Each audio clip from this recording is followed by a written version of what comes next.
याची फक्त outline framework एक.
या साईडला बसत दिसायचं नाही याच्यामुळं दिसतंय.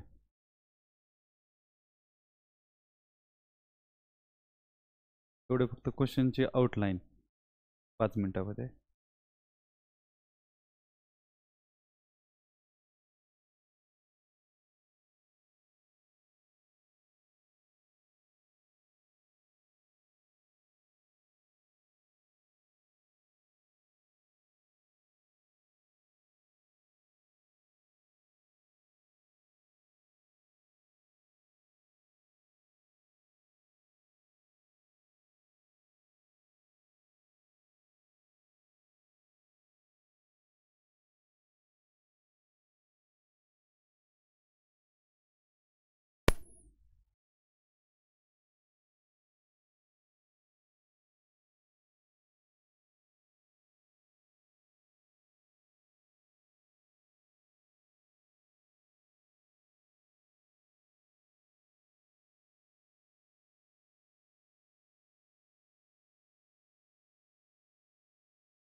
एक आउटलाईन बनवा फक्त जे उशीर आलेत ते, जस्ट आयडिया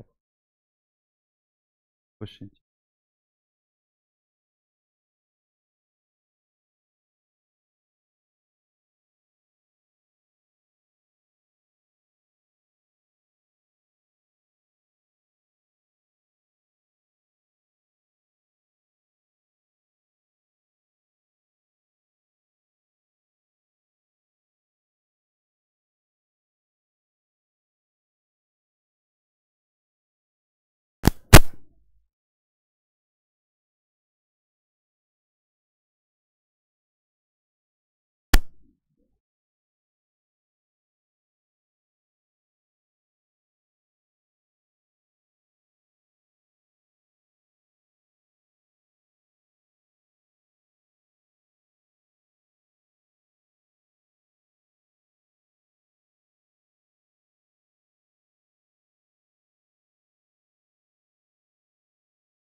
धीरज फक्त आउटलाईन, एक फ्रेमवर्क फक्त, काय काय करता येईल थोडं फास्ट थोडं बॉडीत थोडंसं लिह फक्त की काय काय स्टेप असू शकतात, काय काय करता येईल एवढं आपण बघू. म्हणजे तूच सगळ्यात उशीर आलेला आहे.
ठीक आहे, आपण सुरू करू.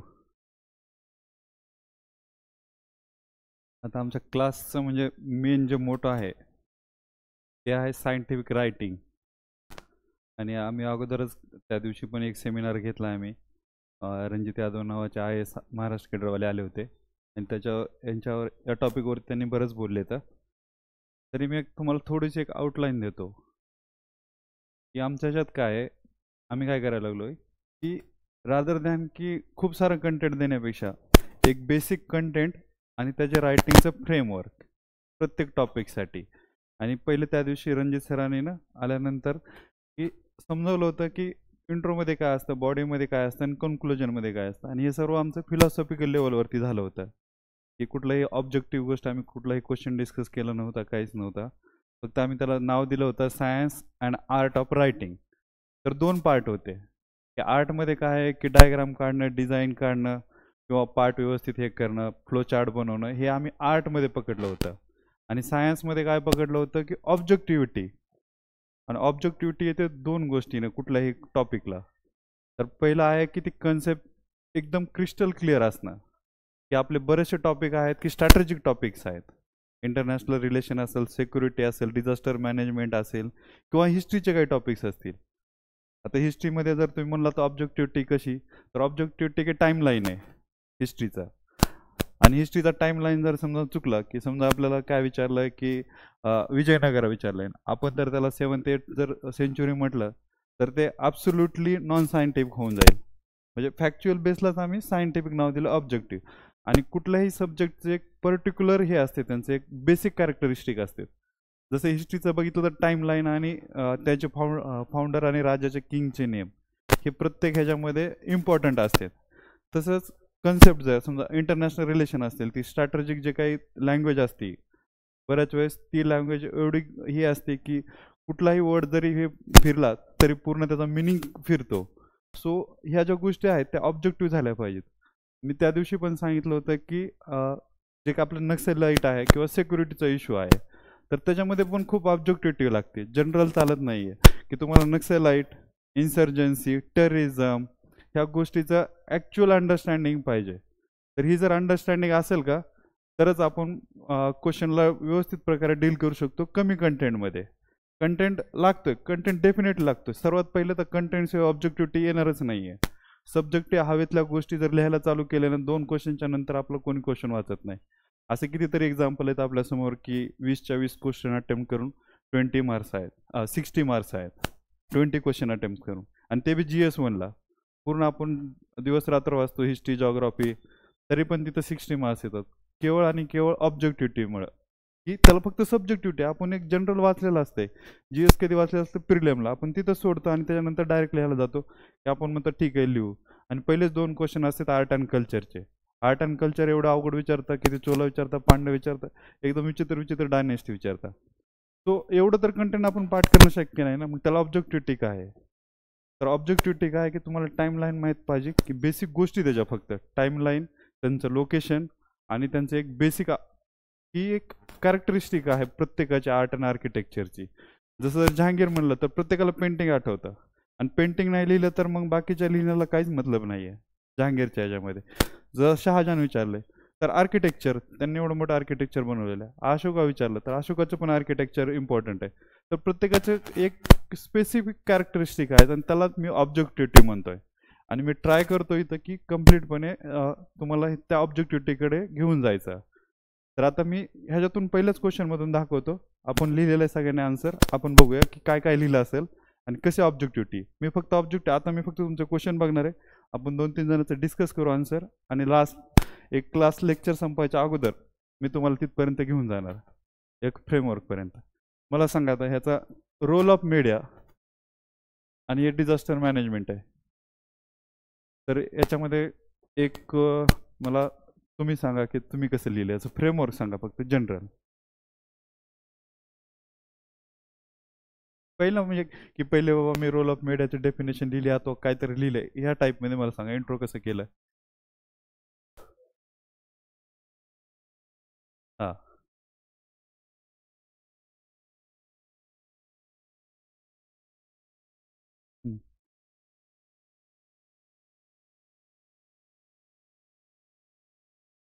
जनरल लिहिले 1 2 3 4 हेच पार्ट पाडलेत तुम्ही. ठीक आहे, कारण कन्क्लुजन.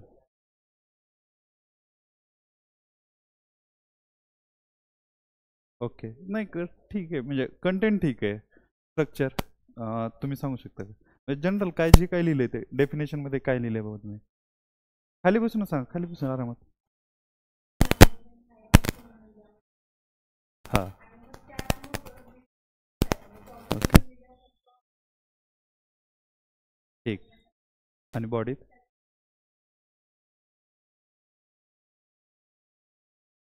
ओके ठीक आहे ठीक आहे. हा ठीक. तुम्ही ओके ठीक आहे. हा हा ठीक. ओके आणि बॉडीमध्ये काय पार्ट?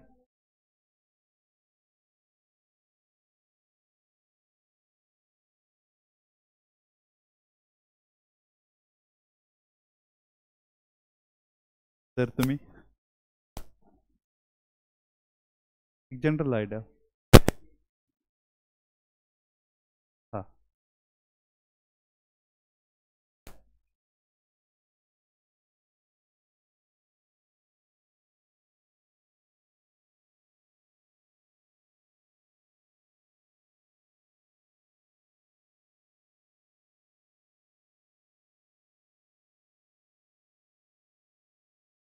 हा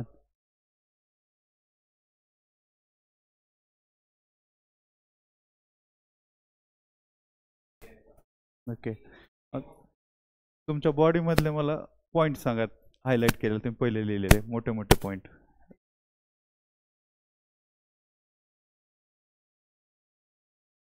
ओके हा रूल. हा हा तुमचं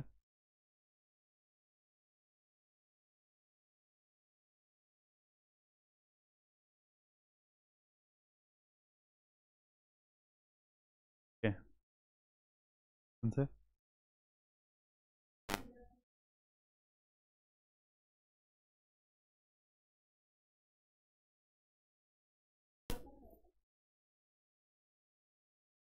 ठीक. तुमचं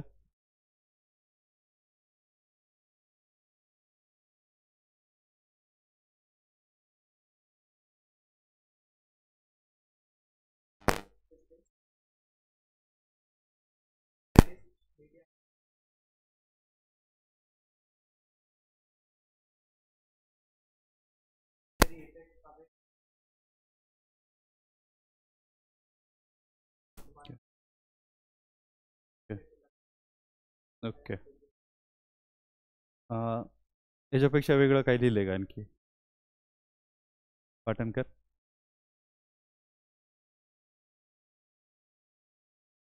इंट्रो काय, इंट्रो काय? ओके, ठीक.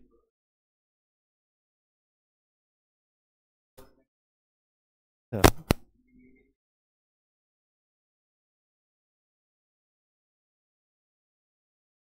ठीक आहे म्हणजे बऱ्यापैकी मला जे म्हणायचं आहे त्याच्यापर्यंत जवळजवळ आहे. तर ऑलमोस्ट की सुरुवात त्यांच्यापासून झाली. ठीक आहे, मला म्हणायचं होतं ते.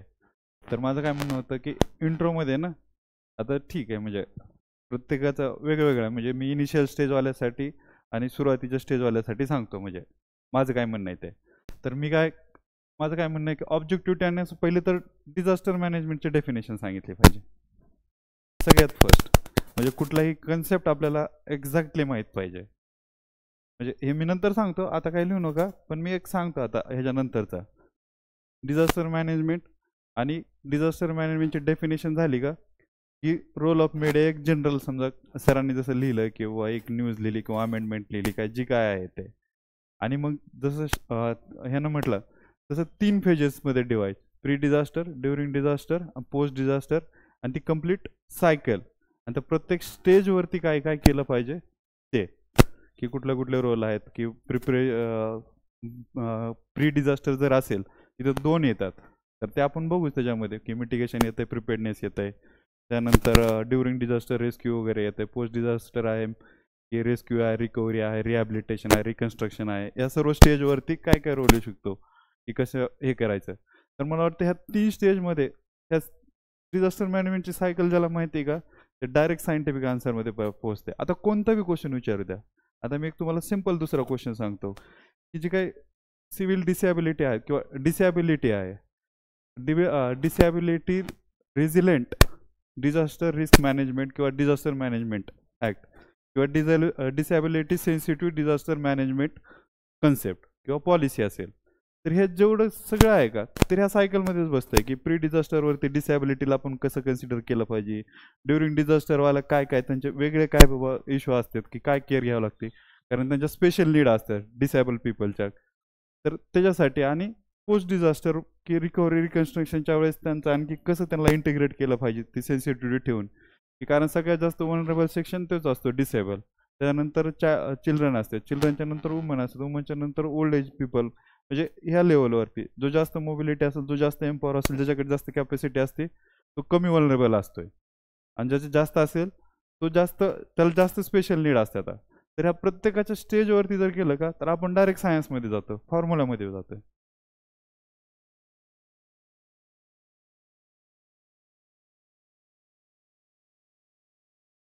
ह्या साईडला बसतं का थोडंसं, इकडनं दिसायचं नाही का.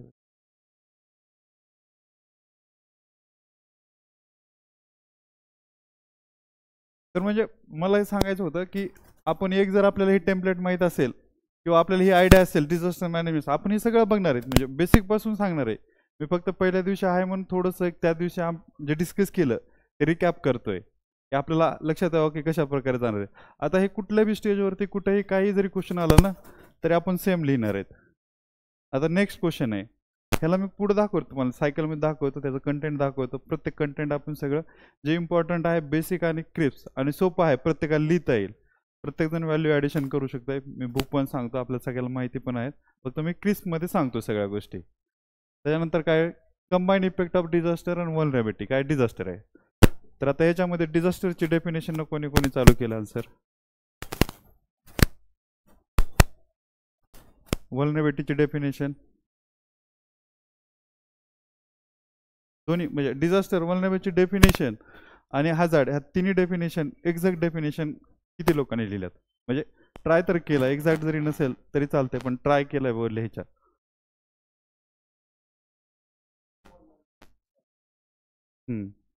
डिझास्टर ठीक आहे.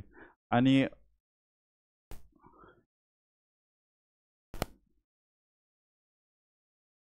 हे बाबा रिस्क आहे, हे हजार्ड आहे, या वल्नरेबिलिटी आहेत, असं काही मॅप वगैरे काही दाखवलं. तर परत इथं आपण थोडंसं आहे ना, की थोडंसं टेक्निकल गोष्टी आहेत. डिझास्टर माहीत असेल, वल्नरेबिलिटी माहीत असेल ना, तर आपल्याला आन्सरकडे एकदम व्यवस्थित जाता येते ऑब्जेक्टिव्हिटीमुळे सेम लेवलवरती. तर याचं आपण डेफिनेशन वगैरे सर्व बघू, काय आहे ते पण बघू. फक्त आन्सरमध्ये मला काय एक्सपेक्टेड होतं की कोण बी असेल, आता प्रत्येक आपल्याला थोडी थोडी आयडिया आहे, सगळ्याला एक्झॅक्ट माहिती आहे की काय, पण ह्या जर कन्सेप्ट असेल एक्झॅक्ट कन्सेप्ट, तर त्या आन्सरला खरोखरच क्लॅरिटी येते, ऑब्जेक्टिव्हिटी येते, रादर दॅन की सब्जेक्टिव्ह लिहिण्यासारखं, की डिझास्टर मॅनेजमेंटबद्दल इकडलं तिकडल्या गोष्टी करण्यापेक्षा मला वाटतं की ते लिहिलेलं कधी पण बेटर आहे. त्यानंतर थर्ड काय, डिफरंट फेजेस. आता फेजेस तर आपण वरीच डिस्कस केल्यात ऑलरेडी, डिझास्टर मॅनेजमेंट त्याचे सायकल आणि पेजेस. म्हणजे मला ॲप्लिकेशन काय सांगायचं होतं, हे आहे का, एक क्वेश्चन मी मुद्दामच खाली ठेवला होता, याचं ॲप्लिकेशन वरती होतं. हा फॉर्म्युला आहे माझा, हा सायन्सचा फॉर्म्युला आहे, फक्त व्हॅल्यू चेंज झाल्यात. आता मी डिसॅबिलिटीवाला पण क्वेश्चन दाखवला मी तुम्हाला त्याच फेजमध्ये, तसंच क्वेश्चन मी वरचा पण दाखवला तुम्हाला. कुठलाही क्वेश्चन येऊ द्या, जर आपल्याला आयडिया असेल ना, तर असंच चालणार आहे. पण त्या दिवशी जर लेक्चर बघितलं नसेल, तर आणखी एक मी तुम्हाला थोडेसे टेम्पलेट दाखवतो, म्हणजे आपल्याला सुरुवातीलाच आयडिया येईल की आपण कुठे जाणार आहेत आणि कुठं पोहोचणार आहेत ते. नंतरचं कंटेंट मला भरायला फिल करायला पण सोपं जाईल, तुम्हाला आयडिया येऊन जाईल की फक्त डेफिनेशन डेफिनेशन मस्ट आहेत, मस्ट मस्ट आहेत, लक्षात ठेवणं. छोटी असेल सोपी असेल जशी सापडेल आपल्याला, मी दिलेली डेफिनेशन असेल किंवा तुमच्याकडे असतील, पण डेफिनेशन जरुरी आहे, जी की थोडीशी सायंटिफिक जनरल भाषेमध्ये नाही चालणार, की डिझास्टर मॅनेजमेंट काय आहे. आता हे झालं ह्या बेसिक डिझास्टरचं. आता ह्यातलं मी तुम्हाला एक हे दाखवलं होतं, की हे जेवढे एवढे सर्व कन्सेप्ट आहेत का, ह्या कन्सेप्ट बघा, यातला किती कन्सेप्ट आपल्याला माहिती आहेत मला सांगा. एक जनरल मोजाने मला सांगा की एक मला 5 माहिती, 6 माहिती, 10 माहिती.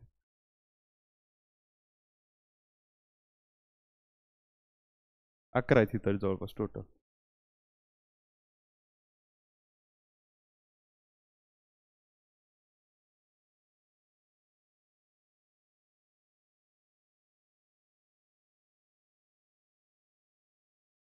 9 माहीत असलेलं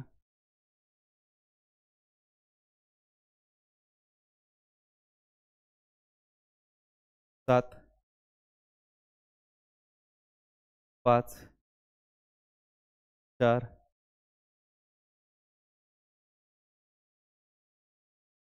3 एक जनरल आयडिया तरी ठीक आहे. म्हणजे मला हे बघायचं होतं की आता मी सांगणार तर समजा की सगळंच असं नको व्हायला की अगोदर माहीत असावं. नाही मग कसं मला पण जास्त इंटरेस्ट नसताना आला की आता ठीक आहे. आता बघा, आता हे झालं आपला 2 पार्टमध्ये पडणार आहेत. एक बेसिकवाला, हा बेसिकवाला पार्ट आहे. हे सर्व बेसिक झालं. समजा मी इथपर्यंत बेसिक म्हणतो, इथपर्यंत. मग हे योकोहामा एगो सेंडाय फ्रेमवर्क वगैरे हे आहे का, इंडियाचं नॅशनल डिझास्टर मॅनेजमेंट प्लॅन वगैरे, की पॉलिसी आहे, प्लॅन आहे, जे काही सर्व ॲक्शन आहेत त्याला मी सेकंड पार्ट लेजिस्लेशनचा किंवा एक पॉलिसीवाला ठेवला आहे. आणि थर्ड पार्ट कोणता ठेवला आहे की disaster, actual disaster, earthquake, flood, cyclone, त्याच्यानंतर क्लाउड बस्ट, जेवढे आहेत सगळे डिझास्टर मी एक फ्रेमवर्क देतो. आता मी तुम्हाला इथं फ्रेमवर्क दाखवतो. त्या फ्रेमवर्कमध्ये बघा बसतंय का, आपण तसं जाऊ. म्हणजे हे तर बेसिक बघूच, आणि त्याच्यानंतर एक मी पुढचं फ्रेमवर्क दाखवतो. म्हणजे तुम्हाला एक आयडिया येऊन जाईल की इथं काय व्हायला लागलंय, आपण काय करणार आहे ते.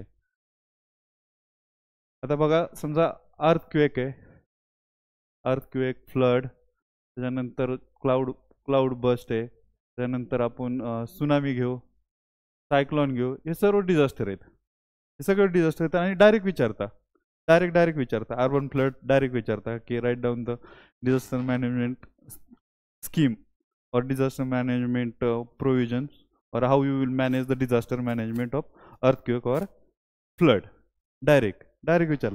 तर डायरेक्टमध्ये काहीच नाही करायचं आपल्याला. डायरेक्ट समजा आपण हे पकडू की क्लाउड बस्ट आता गेल्या वर्षी आलेला, तर पहिली डेफिनेशन लिहायची. डेफिनेशन अर्थक्वेकची डेफिनेशनला, सुनामीच्या डेफिनेशनला, सायक्लोनच्या डेफिनेशनला, सगळ्याची. आता मला सांगा, आता गेल्या वर्षी क्वेश्चन आला होता, मला तुम्ही सांगा क्लाउड बसची डेफिनेशन गेल्या वर्षी आली होती तुमच्या पाठीमागे. हां, एक जनरल आयडिया की खूप जास्त पाऊस कमी टायमामध्ये छोट्या एरियामध्ये पडला बाबा, ह्याच्या रिलेटेड अशी काही डेफिनेशन. आता तुम्हाला परत होईल, पण थोडंसं एक बेस बनण्यासाठी. हां, मराठीत सांग, काहीच अडचण नाही. फक्त सायन्सवाला पॉईंटकडे मला जायचं आहे, बाकी काहीच नाही. ठीक आहे. धीरज.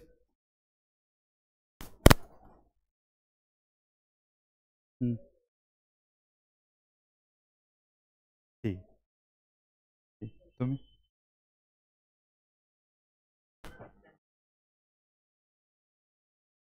ठीक.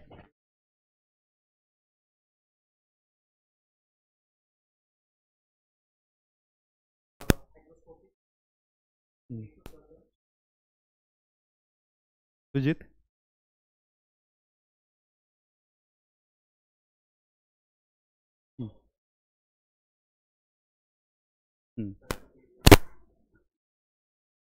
Same same. नाही नाही नाही नाही, हे तर सायन्स सांगतोय मी मगापासून. आता मी दाखवतो तुम्हाला डेफिनेशन. म्हणजे मला काय म्हणायचं, सायन्स काय आणि जनरल काय. हे बघा, डेफिनेशनची ह्यातलं अमाऊंट इकडे तिकडे होऊ शकते, पण लिहायचं आहे काय ते सांगतो मी तुम्हाला. आपलं डेफिनेशन बघायची, आपल्याला जाताना वाचून जायचं, ते एक्झॅक्ट आठवलं पाहिजे. GS3 वाचायला आपल्याला हार्डली जर व्यवस्थित नोट्स असतील ना तर 3 तास लागते. GS2 झाल्यानंतर सकाळचा टाईम आहे ना, GS3ला जायचा, रात्री आलो तेव्हाचा टाईम इथिसला द्यायचा, दुपारचा टाईम परत इथिसला जायचा. तर तेवढ्या टायमामध्ये हे बघून होतंय. फक्त डेफिनेशन बघायचं, आपल्याला काहीच बघायचं नाही. 20-25 डिझास्टर येतील, 10 centimetre rainfall in per hour, आणि एरिया किती, 10 स्क्वेअर किलोमीटर इंटू 10 म्हणजे 100 स्क्वेअर किलोमीटर. तर ही डेफिनेशन लिहिणं, तुम्ही सांगितलेली डेफिनेशन लिहिणं, मला सांगा फरक आहे का नाही. म्हणजे ठीक आहे, मी काही रॉकेट सायन्स नाही आहे, आणि हेच आहे दिल्लीमध्ये ना बिलकुल रॉकेट सायन्स येत नाही आहे. दिल्लीमध्ये फक्त या छोट्या छोट्या गोष्टी आहेत ना. आपण काय करतो, आता मी तुम्हाला पेजेस दिले होते, असेच पेजेस जाऊन कोणीतरी येऊन चेक करून वापस देत आहे. तुमचं काय चाललंय, माझं काय चाललंय, काहीच देणं घेणं नाही. माझा फक्त एवढंच कन्सर्न होतं की इथं बॅच लॉन्च करण्याचा. मला बिलकुल हे नाही करायचं की मी काय भारी कंटेंट देणार आहे अथवा काय नाही, की थोड्या टायमामध्ये मी फक्त स्ट्रीमलाईन करेल जी की मला आयडिया आली होती. मी पण दिल्लीत गेलो होतो, मी 2-3 क्लास केले होते, मी वाजीराम केला होता, बाकीच्या नंतर 2-3 क्लास केले होते. मला एकच आयडिया आली होती की पैसे फेका आणि काम करून घ्या. जेवढे तुम्ही जास्त पैसे देताल का तेवढं जास्त फायदा होतो, रादर दॅन की फक्त मेहनत करणं. लिहिण्याने काहीच नाही होत. आपण खूप सारे लिहिले. आता क्लाउड बेस तर आपण पेपर देऊन आलोय, दिलाय का नाही म्हणजे, आणि 2दा आलाय, 22ला पण होता. आणि दरवर्षी क्लास काय करायला लागतो, मी त्याचं एक रिझन सांगतो. मी जेव्हा क्लास केला होता का तेव्हा पूर्ण घेतलं होतं हे, आणि 21ला बी घेतला होता हा, म्हणजे जिथून माझ्याकडे ह्या नोट्स आल्या तिथं. आणि ॲक्च्युली काय झालं होतं की 2021च्या लॉकडाऊनमध्ये उत्तराखंडमध्ये क्लाउड बस झाला होता, आणि 21च्या क्लासमध्ये त्यांनी क्लाउड बस घेतलंच नव्हतं. ज्यांनी 21चा क्लास बघितला का त्यांच्याकडे एक 20-25ची लिस्ट होती अर्थक्वेक, सुनामी, बिनामीची, आणि त्यांच्या नोट्समध्ये फक्त क्लाउड बस नव्हता. आणि बरोबर 22च्या पेपरमध्ये क्लाउड बस्ट आला होता, आणि सरांनी सांगितलं बी होतं क्लासमध्ये की क्लाउड बस्ट येणार आहे बाबा. आणि मला वाटतं पाकिस्तानमध्ये बी फ्लड आला होता त्या वर्षी. तर ही सिच्युएशन होती. म्हणजे मला हे सांगायचं की लोक दरवर्षी पैसे टाकतात, दरवर्षी बघतात. आणि रणजित सर मी ह्यासाठीच बोलवले होते स्पेशली, की रणजित सरने ना दोन्ही वेळेस, म्हणजे पहिल्या वेळेस IP झाले तेव्हा आपण शुभ्ररंजन मॅडमचा क्रॅश कोर्स केला होता, MK यादवचा क्रॅश कोर्स केला होता. आणि दुसऱ्या वेळेस तर तो इकडे तिकडे फक्त सत्कार घेत फिरत होता. टाइम राहिलेल्या टाइममध्ये परत मॅडमचा क्लास केला, परत सरांचा MK यादव सरांचा क्लास केला. त्याला 135 मार्क पडून महाराष्ट्र IAS केडर भेटलेले. 135 मार्क इंटरव्ह्यूला पडल्यानंतर ओंकार पवार सरांचा तो जवळचा मित्र ते सोबत होतं, आणि आम्ही सगळ्यांनी 20ला ओंकार पवार सर, मी आणि रणजितनं सोबत इंटरव्ह्यू दिला होता. आणि मला 150 मार्क्स पडले होते, आणि माझं किती 12 मार्क्सनी सिलेक्शन राहिलं होतं त्यावेळेस. आणि सोशियोलॉजी पेपर 1ला मला फक्त 102 मार्क होते, पेपर 2ला 134 होते, इंटरव्ह्यूला थोडेसे कमी होते. तो मला हे सांगायचं की तिथून ज्या कन्सेप्ट होत्या का तर त्या अशा फ्लो करतात. आता एक डेफिनेशन झाली आपली त्या आन्सरची. आता डेफिनेशन झाली का, हा पहिला पार्ट झाला टेम्पलेटचा. सेकंड पार्टमध्ये काय रिजन दाखवायचं आहे कुठं मॅपवरती, आणि हेच टेम्पलेट सगळीकडे फिरते. म्हणजे आपण थोडंसं हे जर लक्षात असेल ना, आपल्याला बिलकुल रात्री भीती वाटत नाहीये. आपल्याला वाटतं करू मॅनेज काहीतरी. रात्रीचे प्रेशर येत आहे का अर्ध्या रात्री पेपरच्या, त्याच्यामुळे येतं की आपल्याला सगळंच आठवावं लागणार आहे तिथं ऑन द स्पॉट. रिजन काय आहे की इंडियाचा मॅप हा, ठीक आहे. तर इथं इथं होतंय, इकडं होतंय थोडंसं, या इथं होतंय थोडंसं, इथं होतं खाली बेंगलोरच्या इथं क्लाउड बस. फक्त एवढंच दाखवायचं आहे आपल्याला रिजन, काहीच ना. अर्थ किंवा कुठं होतंय किंवा इथला एरिया आहे, त्याच्यानंतर महाराष्ट्रामध्ये थोडंसं कोयनावाला रिजन आहे, त्यानंतर लातूरचं रिजन दाखवायचा थोडंसं, आणि रफ दाखवलं तरी चालतं, चुकलं तरी काही प्रॉब्लेम नाही, एक्झॅक्ट नाही. पण तुमचं हे डायरेक्शन पाहिजे, तुमच्या माइंडमध्ये एक स्ट्रक्चरल व्ह्यू पाहिजे. त्याच्यानंतर रिजन झालं. आता आता काय करणार आहे आपण, मला सांग. तिसरा पॉईंट काय पाहिजे कुठल्याही अर्थक्वेकचा, डिझास्टरचा लिहिताना, काय कॉजेस आहेत, कॉजेस. आणि कोणते कोणते कॉजेस आहेत, 2 टाईपचे कॉजेस आहेत ना. एक नॅचरल कॉजेस आहेत, आणि दुसरा अँथ्रोपोजेनिक कॉजेस आहेत, ह्युमन मेड.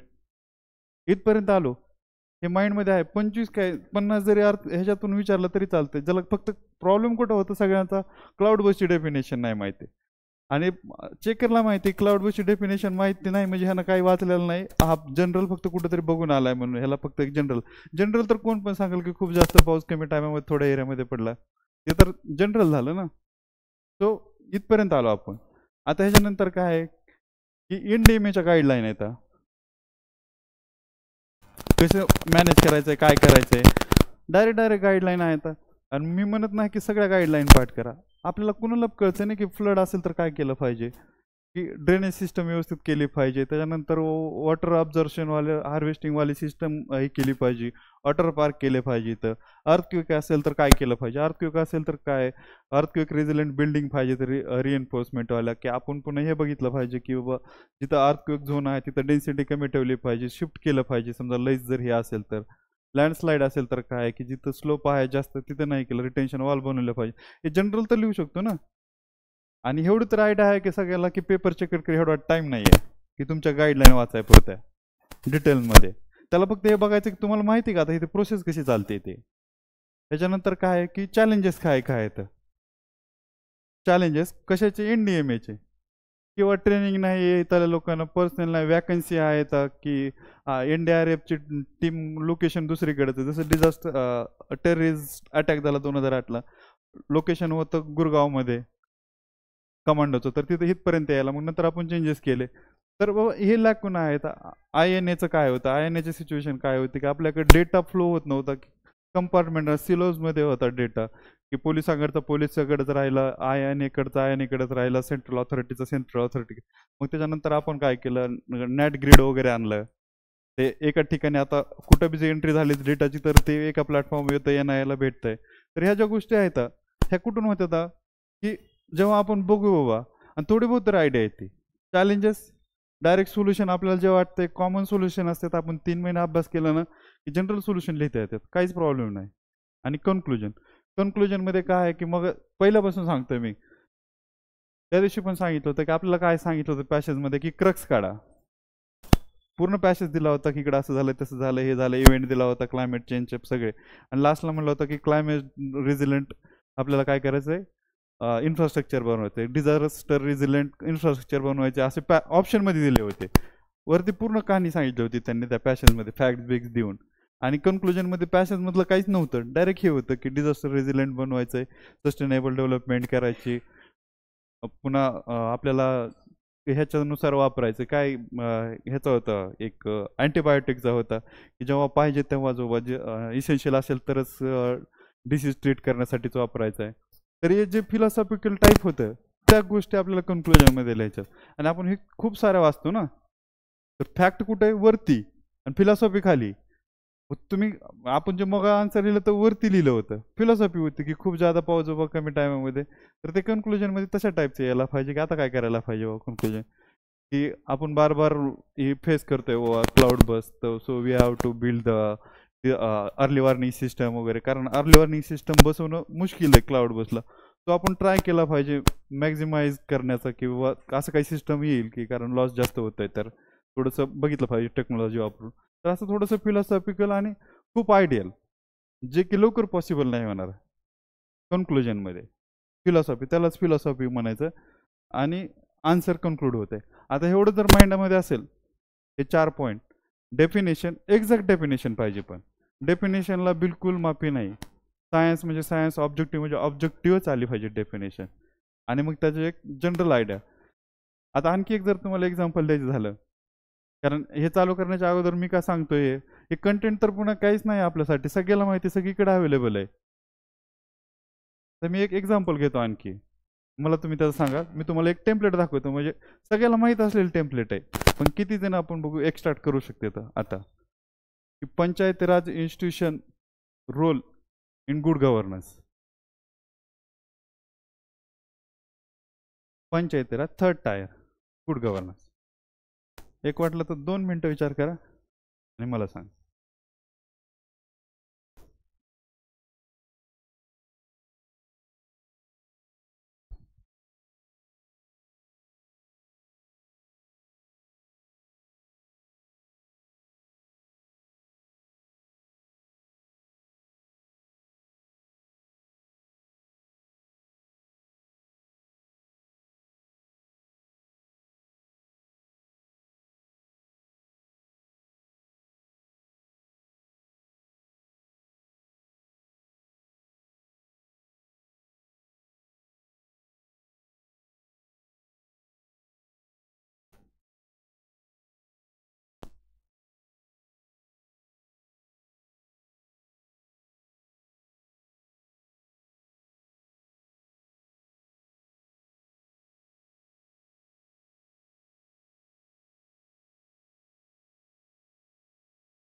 ठीक आहे.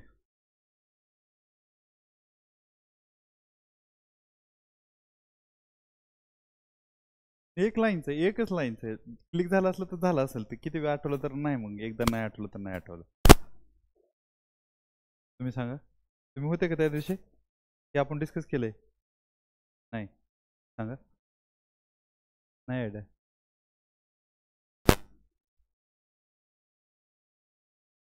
ऋषी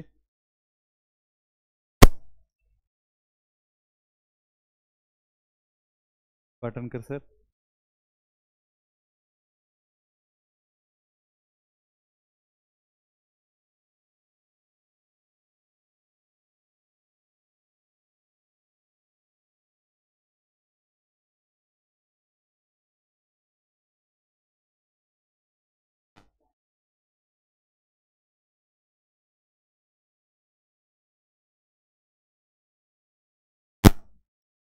धीरज सर.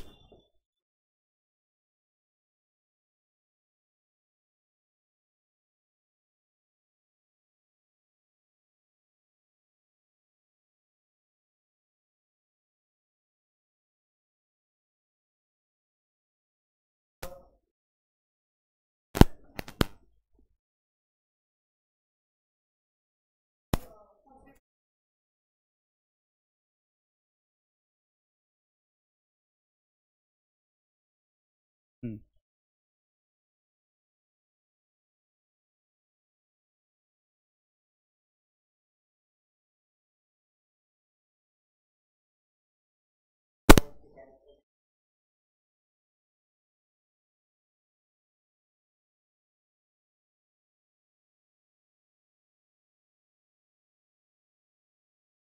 तुम्ही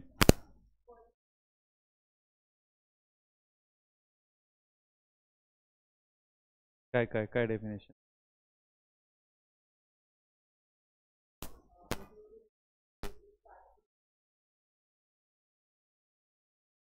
ठीक आहे, आपण पोहोचलोय म्हणजे तिथपर्यंत. आता काहीच नाही, युएनचे डेफिनेशन आहे ते 8 फॅक्टर आहेत त्याचे: transparency, accountability, effectiveness, efficiency, participation, consensus, ते सगळं. आता पार्टिसिपेशनमध्ये काय सांगितलंय तुम्ही? आणि ट्रान्सपरन्सी म्हणजे ह्या लाईनवरती लिहायचं आपल्याला. आता ठीक आहे, आपण खूप सारं ऍड करू शकतो, पण ऑन दी स्पॉट असं काही पण येऊ शकतंय ना दुसरं. 8 वाला जे पिलर आपल्या आहेत त्याचे पिलर, मी तर काय म्हणणार की तिथं जरी काढलं तरी काय प्रॉब्लेम आहे, आपल्याला काय कोण हे करणार आहे का? ठीक आहे, इथं दाखवायचे सगळे एक एक एक, आणि एक एकाला फक्त जोडायचं. आणि इंट्रोमध्ये तुम्ही गुड गव्हर्नन्सची डेफिनेशन लिहिली का, काय लिहिले? ओके म्हणजे ओके.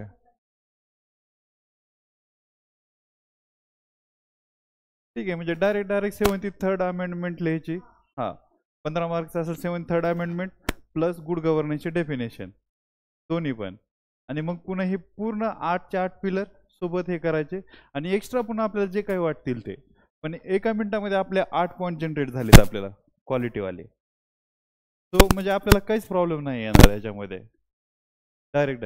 आणि अशा टेम्पलेट समजा की ठीक आहे, काही क्वेश्चन मध्ये होतील काही नाही, पण जे सोपे सोपे क्वेश्चन यायला त्याला तर आपल्याला त्रास होणार नाही ना.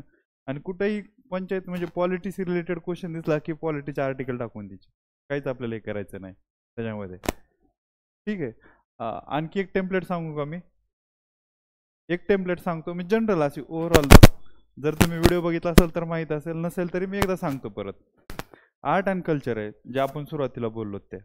आणि आर्ट अँड कल्चरची टेम्पलेट कशी करता येईल, कसं? समजा मी म्हणलं, आपण हे घेऊ आता. जर आता MPSC पण येणार आहे, तर यादव डायनेस्टीचं right the significance of art and architecture of the Yadav dynasty. तर कसं करता येऊ शकतं बघा, मला एक आयडिया सांगा जनरल.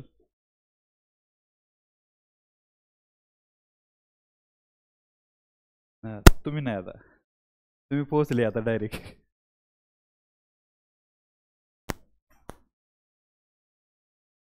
म्हणजे प्रत्येक आपल्याला सगळ्याला आयडिया आहे याची, काही नवीन नाही आहे. पण त्याची रिव्हिजन होणं, एक्झॅक्टनेस जवळ जाणं, 3 महिने एवढं जरी केलं ना आपण, तरी आपण पोहोचतोय.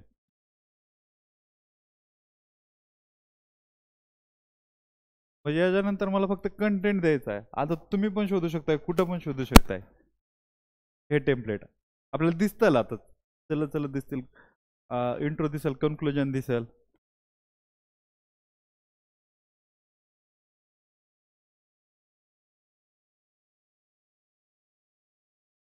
आरती कसं करता येईल यादव डायनेस्टी?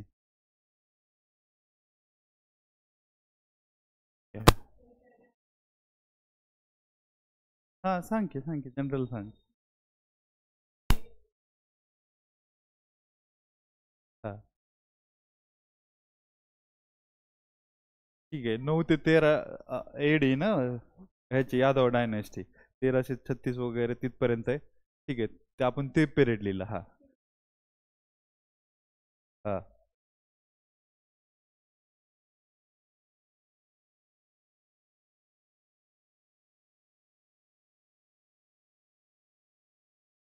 ठीक आहे. आता लय मी परत हे करत नाही. म्हणजे इंट्रोमध्ये तर आपण, मला वाटतं आणखी ह्याच्यामध्ये ना टाईमलाईन सोबत ना जे फाउंडर असतं का, आता एक सिग्निफिकंट त्याचा किंग, तर तो जर लिहिला का तर आणखी चांगलं वाटतंय.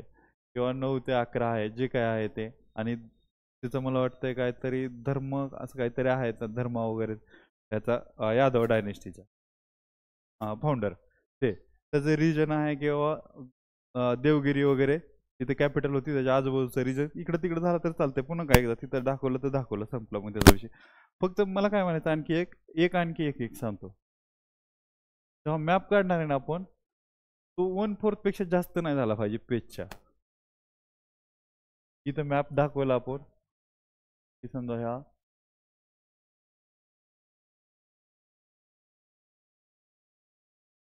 समजा असा इथं डायनेस्टी दाखवली, तर ह्याला ह्या फिगरला नाव द्यायचंय. समजा या आतमध्ये की काय यादवा, इथं खाली टाइम लाईन जसं बुकमध्ये असतं का एक्झॅक्ट तसं टाइम लाईन. आणि ह्याला बॉक्स करायला बिलकुल विसरायचं नाही. इथं दाखवा की यादवा म्हणून चालतंय. फक्त 1/4 आणि मॅप छोटा मोठा एवढा असा झाला तरी चालतंय, काय अडचण नाही. थोडं इकडे तिकडे झालं तरी पण दाखवता यायला पाहिजे. आता इथपर्यंत आलो, कुठपर्यंत आपण इंट्रो झाला, त्याचा रिजन दाखवला, 2 नंबरचा पॉईंट झाला. आता काय आर्ट आणि आर्किटेक्चर आहे त्याचा, तर त्याला 2 मध्ये डिवाइड करायचं कधी बी, टँजिबल आणि 2 नंबरला इनटँजिबल. तर टँजिबलमध्ये काय आर्किटेक्चर आहे, टेम्पल आहे, केव आहे, त्यानंतर स्तूपा आहे सगळं. इनटँजिबल टँजिबलमध्ये आणखी पेंटिंग वगैरे येईल.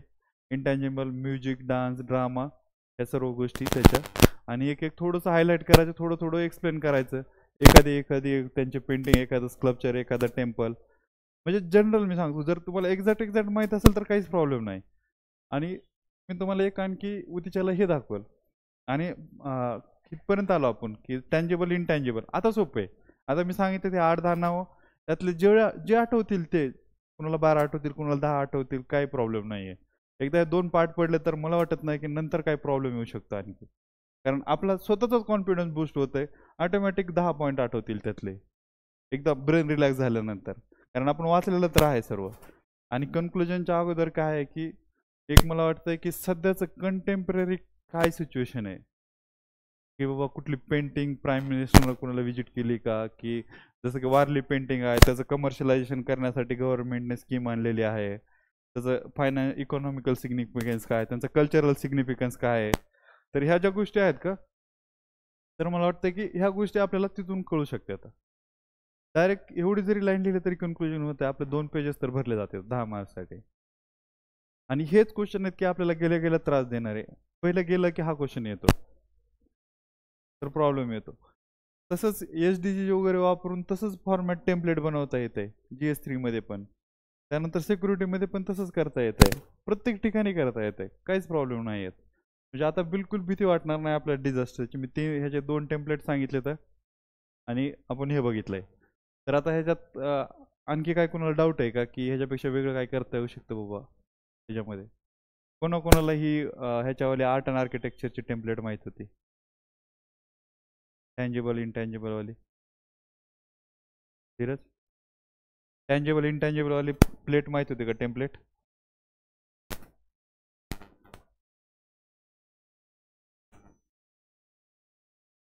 ठीक आहे.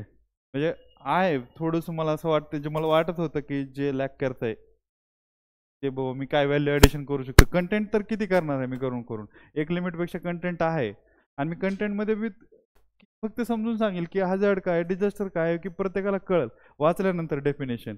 की मी तर उभं राहून फक्त इंग्लिशमधली मोठी डेफिनेशन सांगण्याचा बिलकुल ट्राय नाही करणार. मी जी सायंटिफिक डेफिनेशन लिहून आली तेवढे मी डिक्टेट करेल आणि मी खूप छोट्या नोट्स क्रिप्स ठेवल्या आता की जेणेकरून की तुमचा ऑप्शनलचा टाईम मी इकडं नको यायला. आणि इथं आल्यानंतर रोज असं वाटलं पाहिजे की काहीतरी क्वालिटी मी घेऊन चाललोय रादर दॅन की 3 तास ऐकलंय फक्त. आणि इंटरॅक्टिव्ह पण ठेवू आपण थोडंसं डबल साईडनं. तर कन्सेप्ट बी समजून जातील की ज्याला कन्सेप्ट माहीत नाहीत, ज्याचं थोडंसं वरती आहे तो आणखी वरती जाईल. तर मला वाटतं की याचा फायदा होऊ शकतो आपल्याला. आणि आपण एक एक एक एक कन्सेप्ट बघू आता. थोडंसं इंटरॅक्टिव्ह ठेवू म्हणजे फास्ट होऊ शकतं आपल्याला. आणि एकदा समजलं की मी डेफिनेशन देईल, डिक्टेटच करेल की छोटे छोटे डेफिनेशन येतं, लय काय अवघड नाही आहे. आणि आपण पुढे जाऊ. कन्सेप्ट समजली की डेफिनेशन देतो, आपण पुढे जाऊ. ॲड आता चालू करू आपण हजार्ड पासून. की हजार्ड काय आहे? हजार्डचे एक्झाम्पल सांगू आपण अगोदर. अर्थक्वेक हजार्ड आहे, एक्सप्लोजिव्हवाला हजार्ड आहे, टँकर हजार्ड आहे, त्याच्यानंतर काय व्होल्कॅनो हजार्ड आहे. या सर्व गोष्टी हजार्ड आहेत ना. पण अर्थक्वेक जर डेझर्टमध्ये झाला तर ते डिझास्टर होईल का? ही फक्त कंडिशन आहे की जी तिच्यामध्ये पोटेन्शियल आहे की डिझास्टर करायचं आहे, की नुकसान करायचं. पण डिझास्टर कधी होईल की तिथं बाबा कोणीतरी असायला पाहिजे ना present.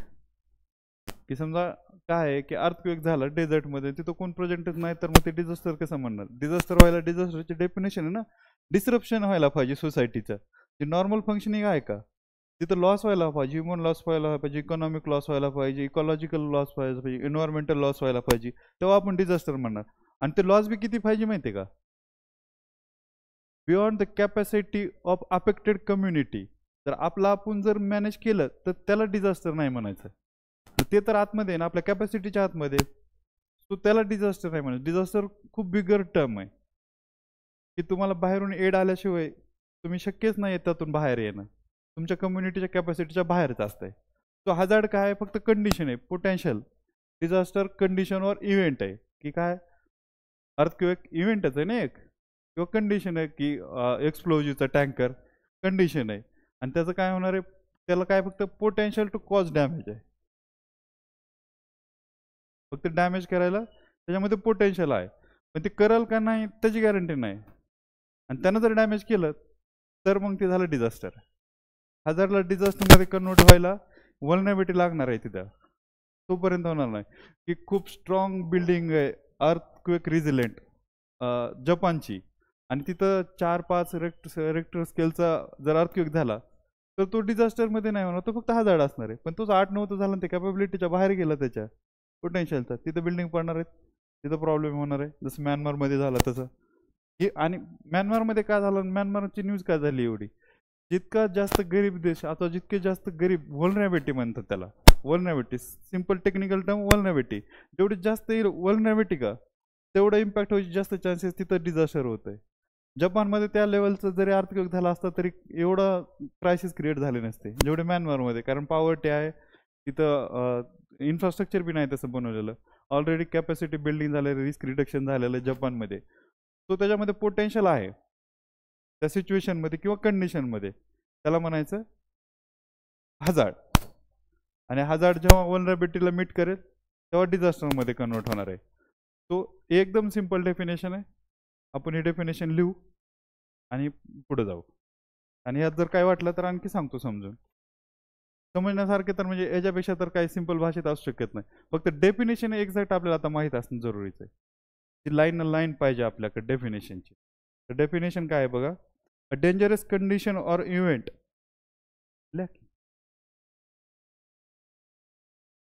dangerous condition or event that has potential for causing injury to life or damage to property or environment. A dangerous condition or event that has potential for causing injury to life or damage to property or environment.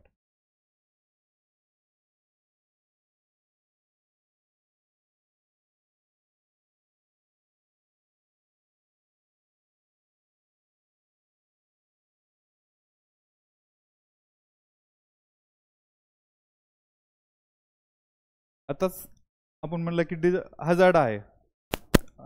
राहिले का? नाही नाही, ही हजार्डची होती जी सांगितली ते. Dangerous condition or event that has potential for causing injury to life or damage to property or environment. झालं clear? मला idea नाही की किती स्पीडने आपण इकडे सांगितलं तिकडे लिहिता येते, तिकडूनची आयडिया आहे, इकडची आयडिया नाही ना. सो आता बघा वल्नरेबिलिटी मी काय सांगितलं, तो वल्नरेबिलिटी काय काय वल्नरेबिलिटी तर ऑलरेडी मी तुम्हाला डिस्कस केलं सांगितलंय. ओल्ड एज वल्नरेबिलिटी असू शकते, पॉवर्टी वल्नरेबिलिटी असू शकते, कच्चा हाऊस किंवा साधे घर मातीचे घर पण वल्नरेबिलिटी असू शकते अर्थक्वेकसाठी.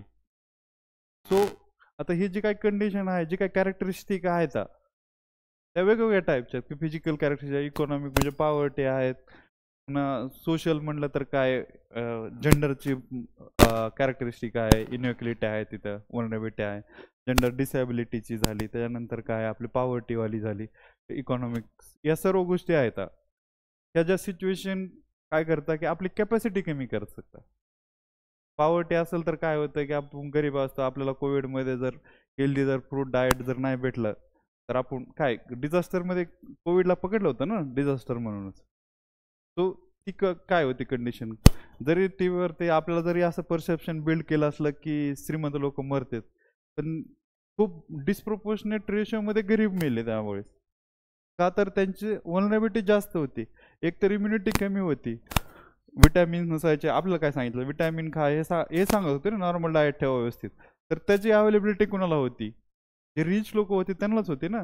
गरीब लोकांची वल्नरेबिलिटी जास्त होती. इवन कॅपॅसिटी नव्हती की हॉस्पिटलमध्ये गेल्यानंतर बिल पे करायची. इकॉनॉमिक जर बघायचं म्हणलं तर बेड अवेलेबल कोण करू शकत होतं त्या टायमाला, त्याच्याकडे पैसे तोच ना, गरीब आहे तो तर नव्हता करू शकत. सो हे जे काय आहे कॅरेक्टरिस्टिक त्याच्या सगळ्या, ते काय करतंय त्याला प्रोन करतंय तो इम्पॅक्ट. जे डिझास्टरमध्ये समजा बिल्डिंग चांगली असेल तर श्रीमंताला काय होणार, पण गरीबाला काय होणार आहे, डॅमेज होणार आहे, त्याचं घर डॅमेज होणार आहे, त्याच्या लाईफला थ्रेट आहे. Prone to disaster, characteristic which makes the individual or the society prone to disaster, याला वल्नरेबिलिटी म्हणायचं. वल्नरेबिलिटी वेगवेगळे टाईप आहेत. तर मी सांगितलं की एक फिजिकल आहे बाबा, टाईप्स ऑफ वल्नरेबिलिटी. फिजिकलमध्ये काय येईल की समजा लोकेशन असेल की स्लोपवरती बसलेला आहे तर लँडस्लाईडसाठी तुमची वल्नरेबिलिटी खूप जादा आहे. त्यानंतर काय आहे की सायक्लोन असेल तर तुम्ही कोस्टल एरियामध्ये राहत असाल तर तुमची वल्नरेबिलिटी जास्त आहे लोकेशन जॉग्राफिकल पॉईंटमुळं. त्यानंतर तिसरा काय येऊ शकतं आणखी की अर्थक्वेक आहे, हाय पॉप्युलेशन डेन्सिटी. आता ह्याच्यामध्ये समजा झोनच 5 मध्ये जर आपलं असेल, नॉर्थ ईस्टमध्ये घर असेल तर आपली जॉग्राफीमुळेच ती वल्नरेबिलिटी ना. दिल्लीमध्ये असेल, नॉर्थ ईस्ट असेल, काश्मीर असेल, ही सगळी वल्नरेबिलिटी तिथं आहे म्हणून आहेत आपण. तो मला वाटतं की हे जे टाईप आहे फिजिकली वल्नरेबिलिटी, हा एक टाईप झाला. दुसरा आहे की इकॉनॉमिकल. आणि हे समजलं का की बाकीचं सरळ सरळ असंच आहे, पण बाकी सगळे ह्यालाच रिप्लिकेट होते. पूर्ण डिझास्टर मॅनेजमेंट आहे का एवढ्यावरच चालतंय. एकदा आपल्याला कन्सेप्ट लक्षात आल्या की आपल्याला काय करायचं, झोनिंग करायचं, रिस्क मॅपिंग करायची, तर ह्याच गोष्टीवर होणार आहे ना सर्व गोष्टी. हेच पकडू पकडू परत परत तेच तेच येणार. फक्त कन्सेप्ट एकदा क्लिअर पाहिजे की हजार्ड अँड डिझास्टरमध्ये पुन्हा कन्फ्युजन नाही झालं पाहिजे. ते फिजिकल झालं, इकॉनॉमिकल झालं, आणि तिसरे आहे social.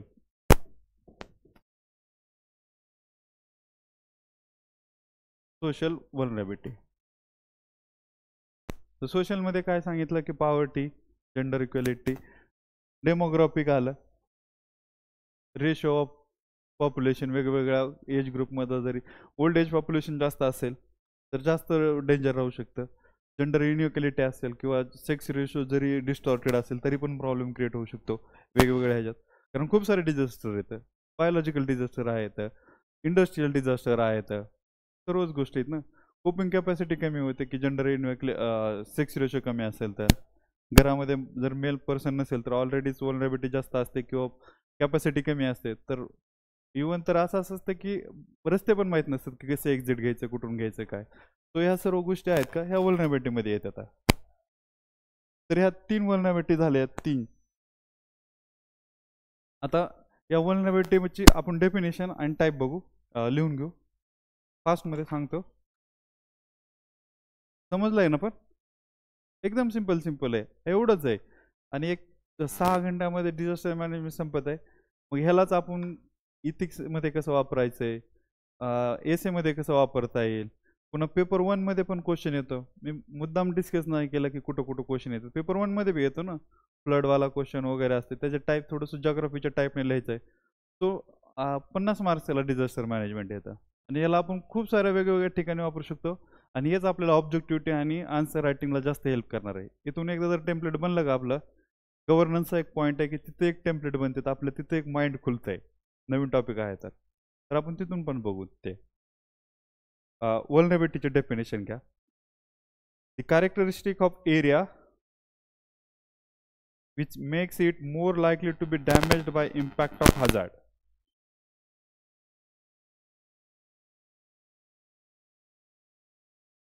Characteristic of area which makes it more likely to be damaged by impact of hazard.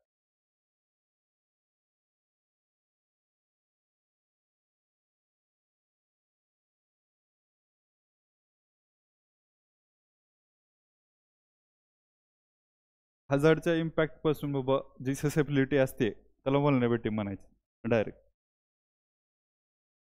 Types of vulnerability, physical vulnerability, location आहे एक्झाम्पलमध्ये,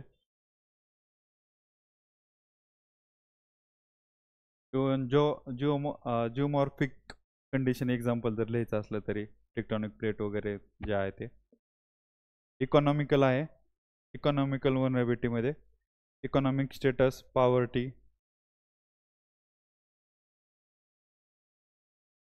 आणि social vulnerability, old age, women, children, disable person. एक social network वाली पण एक concept असते, ती पण एक तुमची कॅपॅसिटी वाढवते. सोशल कॅपिटल एक म्हणतो आपण नेहमी, तर ती पण एक कन्सेप्ट आहे. ती पण म्हणजे जनरली आपण कुठं पण वापरू शकतो. ह्याच्यात पण टाकता येऊ शकते की सोशल कॅपिटल आहे. तर सोशल कॅपिटल काय होतं कोविडमध्ये, की 4 डॉक्टर माझ्या ओळखीचा असणे, क्वालिटी बाबा हुशार डॉक्टर, हे पण माझे सोशल नेटवर्क होता. फोन लावला मी लगेच, त्यांना म्हणलं की काय घाबरायची गरज नाही, एवढं गोळ्या घ्या आणि निवांत राहा. पण ज्याच्याकडे कॉन्टॅक्टला कोण नव्हतं, मिसइन्फॉर्मेशन होती सर्व, सुरुवातीच्या 4-5 दिवस तर किती बेकार कंडिशन होती. तर हे पण एक सोशल कॅपिटलचा पार्ट येतो आणि हे पण आपली कॅपॅसिटी वाढवतो to become a resilient to the disaster. तर हे पण एक एक्झाम्पल आपण टाकू शकतो की हे वेगळं थोडंसं एक्झाम्पल असू शकतंय. आता कॉजेस ऑफ वल्नरेबिलिटी काय सांगितलं मी ऑलरेडी, एक पॉईंट लिहून घ्या, ऑलरेडी आपण बोललोय त्याच्यावरती, त्याच्यामुळे फक्त कॉजेस ऑफ वल्नरेबिलिटी असेल.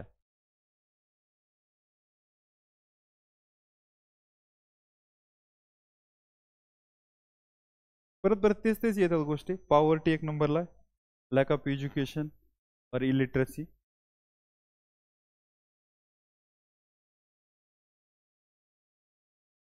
Disability,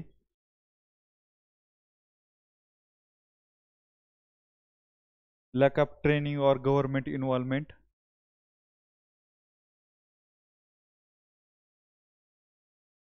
environmental degradation 5 number, unplanned urbanization and population explosion. Population explosion are distorted demographic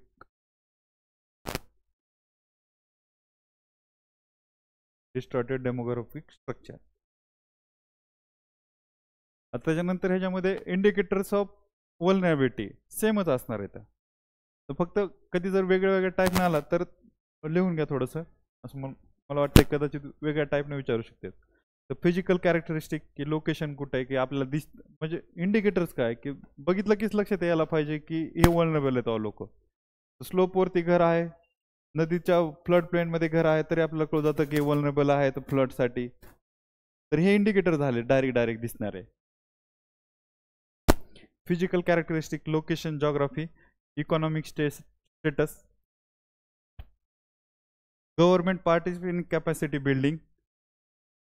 की दिल्ली 4th झोन मध्ये येते अर्थक्वेकच्या, पण गव्हर्नमेंटने काहीच अवेअरनेस पार्टिसिपेशन केलेलं नाही, लोकांना काहीच आयडिया नाही की काय होऊ शकते बाबा फ्युचरमध्ये. तो ते एक आहे. सोशल इंडिकेटर, सेक्स रेशो काय आहे, वुमनची पोझिशन किती, एम्पॉवरमेंट किती, अवेअरनेस किती, लिटरसी किती त्यांची, हे सगळे सोशल इंडिकेटर त्याच्यामध्ये येतील. ओल्ड एज पॉप्युलेशन, डेमोग्राफिक इंडिकेटरमध्ये ओल्ड एज पॉप्युलेशन आहे, हेल्थ स्टेटस आहे, एक इन्फ्रास्ट्रक्चर बी असेल. इव्हन इंडिव्हिज्युअलचं समजा सोसायटीचं जर बघितलं तर की ॲनिमिया वगैरे असतोय किंवा सिकल सेलवाला आहे, तर हे बघताच कळून जातं की ही सोसायटी व ह्या डिसीजसाठी वल्नरेबल आहे वेगवेगळ्या. तर ते पण इंडिकेटर येतात हेल्थ स्टेटसवाले. आणि समजा डिलॅपिलेटेड हेल्थ इन्फ्रास्ट्रक्चर असेल किंवा हॉस्पिटलची सिच्युएशन एकदमच खराब असेल तर ते पण एक येतं आहे. कम्युनिटी इन्व्हॉल्वमेंट, पाणी द्यायचं का?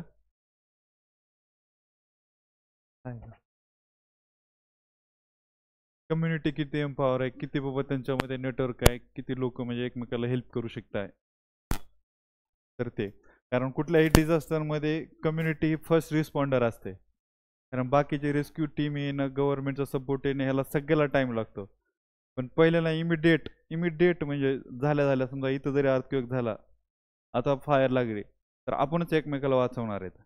तर फर्स्ट रिस्पॉन्सर त्यासाठी कम्युनिटी की आता ह्यातलंच एक्झाम्पल सांगतो, आणखी आयडिया येऊन जाईल. आपण एवढे जण बसलो आणि आपल्याला कुणालाच माहित नाही की फायर एक्सटिंग्विशर कसं वापरायचं, तो सिच्युएशन खराब होऊ शकते. पण काय कम्युनिटीलाच एम्पॉवर केलं असलं की ह्यातला दोघाला जर माहीत असेल तर एका मिनिटामध्ये इथले फायर येऊ शकतो, आपल्याला सगळ्याला डेंजरपासून बाहेर काढू शकतो. तो ते एक पॉईंट आहे कम्युनिटी एम्पॉवरमेंटवाला. आणि आता हे अशी रिलेटेडच आहेत ही गोष्ट. आता हे वल्नरेबिलिटी संपलं, काही अडचण आहे का त्याच्यामध्ये?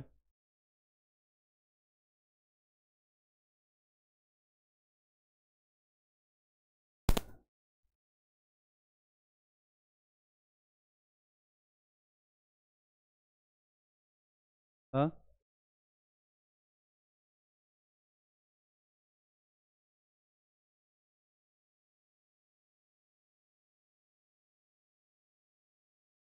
तर म्हणजे जरा मुश्किल जात आहे. मग ते कसं आउट ऑफ बॉक्स काहीतरी खेचतानी केल्यासारखं, आपल्याला ते तर नाही करायचं, नॉर्मल पाथनं जायचंय. बिलकुल इकडे तिकडे नाही करायचं. 90 मार्क्स आले ना तरी पण तिथपर्यंत पोहोचतं. 120 दोन्हीला आले. फक्त मिस ॲडव्हेंचर करण्याच्या नादामध्ये मग काय होतं की एखाद्याला वाटतं की अरे एवढं सोपं बी कळत नाही, काहीतरी वेगळंच लिहायला लागलाय. सो मला तरी वाटतं पर्सनली की आपण एकदम प्लेन ठेवायचं, आणि जिथं एकदमच उंचून येणार आहे की कोणालाच काही मिळ नाही आहे, मग तिथं आपण काहीतरी करू शकतो वेगळं.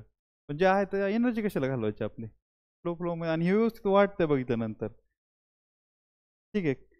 कॅपॅसिटी काय आता एक्झॅक्ट वल्नरेबिलिटीच्या अगेन्स्ट आहे की तुमच्याकडे रिसोर्सेस किती, स्ट्रेंथ किती तुमचे, या ज्या गोष्टी आहेत का सगळ्या त्याच्यावरती ठरणार आहे तुमचं सगळं. मीन्स किती किती अवेलेबल आहेत कोणाकडं, की ट्रेनिंगचे मीन्स आहेत का, गव्हर्नमेंटकडे तेवढा पैसा आहे का व ट्रेनिंग देण्यासारखा. साधं आता मी मग तुम्हाला एक्झाम्पल सांगितलं की क्लाउड बसला काय आहे की एवढे सारे सेन्सर आणि एवढ्या साऱ्या गोष्टी लावाव्या लागतात. एवढं कम्प्युटेशन, क्वांटम कम्प्युटिंगला बी क्लाउड बस सांगता येऊ शकत नाही की कधी होईल ते. कधीतरी 5 वर्षातून 2 वर्षातून एकदा होणार, त्याचं लोकेशन वेगवेगळ्या ठिकाणी असणार. ऑल ओव्हर इंडिया तर आपण लावू शकत नाही. तर त्याच्यामध्ये काय केलं जातं, मग तिथं आपली कॅपॅसिटी लॅक होऊ शकते ना. पण आपण सुनामीला काय केलं, 2004ला सुनामी आला तर आपण एकदम स्ट्रॉंग लेवलचे अर्ली वॉर्निंग सिस्टम बसवली सुनामीला.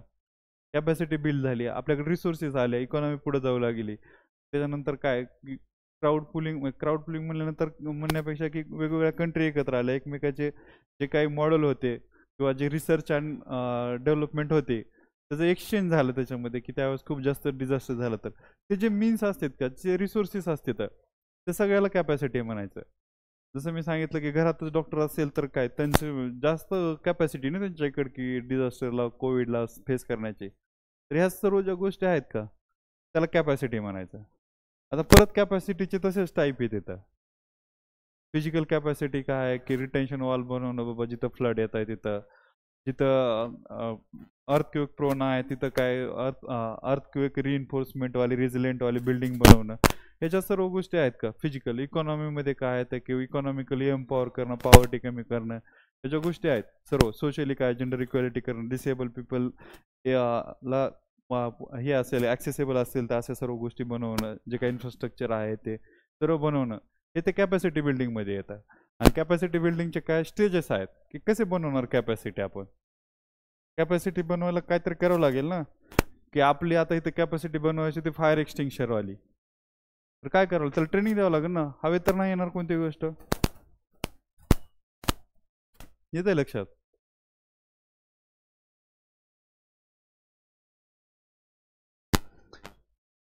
हवेतून तर होणार नाही, ट्रेनिंग द्यावं लागणार आहे वेगवेगळ्या स्टेजवरती, वेगवेगळ्या ह्याच्यावरती. पुन्हा काय एज्युकेशन, शाळेतच समजा हे केलं तर आम्हाला फायर एक्सटिंग्शरच्या कॉलेजमध्येच ट्रेनिंग दिली होती, दाखवलं होतं की कसं वापरतात ते. तसं कॉलेज लेवलवरतीच समजा शाळेच्या लेवलवरतीच आपल्याला अवेअरनेस असेल की हँड वॉश करायचं आहे कोविडपासून वाचण्यास, म्हणजे इन्फेक्शनपासून वाचण्यासाठी. तर हे काय आहे? ही एक कॅपॅसिटीज बिल्डिंग झालेली होती ना, ज्या लोकांना इव्हन आता पण बघा तुम्ही 4 दिवस हे नका वापरू हँड वॉश, 5व्या दिवशी इन्फेक्शन होत आहे आपल्याला, 5व्या दिवशी इन्फेक्शन होत आहे.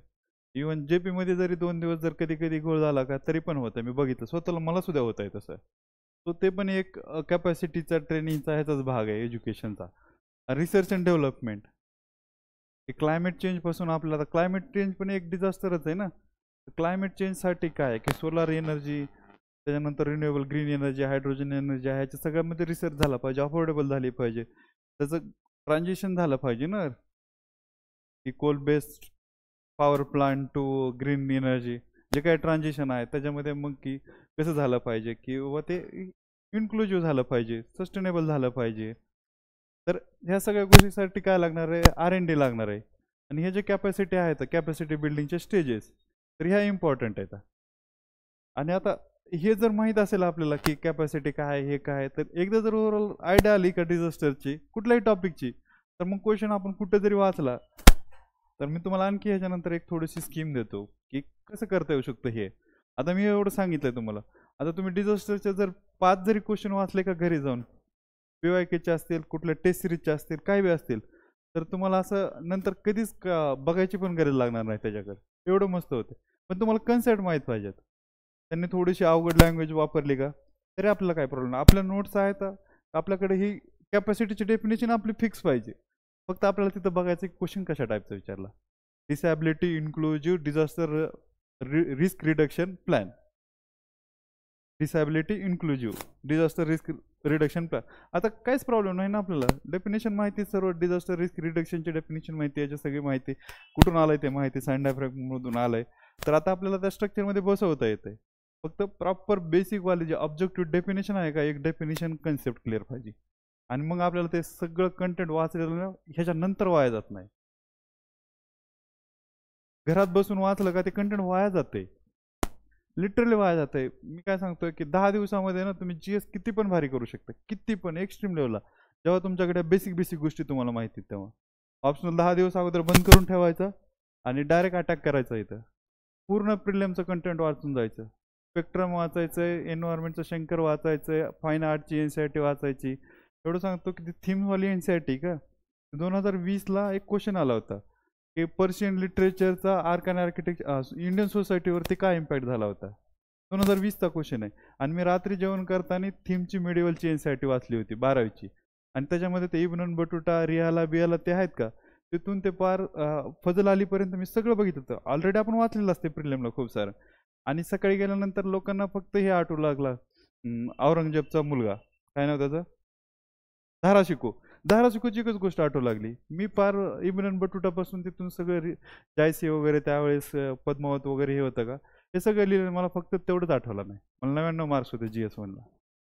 पण मी दाखवलं होतं की मला आयडिया होती, कारण मी रात्री ते 3च पॉईंट बघितले होते की एक ट्रॅव्हलर इब्न बटुटा, त्याचं नाव रिहाला, त्याच्यानंतर दुसरं ट्रॅव्हलर, त्याचं बुकचं नाव हे, आणि मला माहिती होतं पुन्हा त्यातलं बी बघितलं होतं की सोसायटीसाठी काय केलं, कशाशी बद्दल बोलले होते ते. एक जण ते डॉक्टर होता फ्रान्सिस्को वगैरे, त्यांना इंडियन सोसायटीला कम्पेअर केलं होतं वेस्टच्या सोसायटी. आता मला माहित होतं की असं काहीतरी येऊ शकते, एक जस्ट आयडिया असते ना आपल्याला. तर मी बघितलं सकाळी ते आलं, मी लिहून टाकलं. मला आता जे काय असेल ते असेल, मी तर हे लिहिणार आहे, मला आठवलं. कोणी पण वाचलं असेल तर त्याला वाटलं असेल की यार बाकीच्यांनी तर बाबा धाराशिकोपासून सुरुवात केली, याला तर कम से कम एनसीईआरटीतलं आठवतंय. आणि मी नंतर हिस्ट्रीच्या ऑप्शनवाल्यासोबत आल्यानंतर बोललो 4 दिवसानंतर इथिक्सचा पेपर. अरे ते म्हणे पेपर लय अवघड होता. मग मी त्याला सांगितलं का असं, अरे ते म्हणे ह्याच्यापेक्षा तर बेस्ट आन्सर असू शकत नाही. तर का? आणि मला हे सांगितलं होतं, म्हणजे मी म्हणत नाही की मला समजलं होतं. विकास रंजन सर सोशिओलॉजीचे आहेत, त्यांनी मला आदल्या दिवशी एक 8 दिवसापूर्वीच आम्हाला सांगितलं होतं की पूर्ण प्रिलियमचं कंटेंट वाचायचं. त्यांनी हे पण मला सांगितलं होतं की 365 मेन्स नको वाचू, जे प्रिलियमला वाचलंय का एवढं आपण रटलंय 3-3.5 महिने, ते सगळं कंटेंट सोबत ठेव. तर ते कंटेंटचा जास्त फायदा झाला. एक साईडला हे कंटेंट होतं 365चं माझ्यासोबत, मी गव्हर्नन्सचं म्हणजे व्हॅल्यू ॲडिशन विजनचं वाचत होतो. आणि दुसऱ्या साईडला एक सगळ्यात मेन म्हणजे मी सांगणार आहे ते विजनचे 30 पेपर पाठ केले होते मी. मेन्सचे पाठ केले होते, लिहिलेलं काहीच नव्हतं, एक पण लिहिलं नव्हतं. आणि तुम्हाला आश्चर्य वाटेल, माझे 150 मार्क वाढले होते अगोदर. 2019ला मला फक्त 600 मार्क होते. माझ्या सोशिओलॉजीला पेपर 1ला 102 मार्क येऊन माझे 743 मार्क झाले होते. पण ते कशामुळं की हे आयडिया होतं की काय करायचं, कोणत्या टायमाला काय करायचं, हे पण लय इम्पॉर्टंट आहे. मी जर फाईन आर्टची एनसीईआरटी नसते रात्री वाचली तर आणखी एक art and architecture, Indian philosophy आणि आर्ट अँड आर्किटेक्चर होतं. तर सेम मला वाटतं की थोडंसं ह्या ज्या कन्सेप्ट आहेत का ह्या गोष्टी ह्या व्यवस्थित करा एकदम. आता इथपर्यंत आपण कॅपॅसिटी बिल्डिंग पर्यंत आलो, ठीक आहे.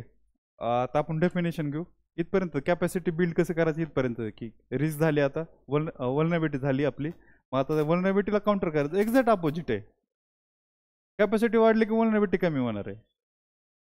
सो ते पण दाखवतो मी की पुन्हा डिझास्टर कसं त्याच्यासोबत काय होतंय ते लिहून घ्या आपण. आणि एकदम कॉम्प्लिकेटेड डेफिनेशन आहेत का, आणि सरळ सरळ समजतील अशा येतं. कॅपॅसिटी काय, the resources means and strength which enable the community. Resources means strength which enable the community to prevent, mitigate, prepare for,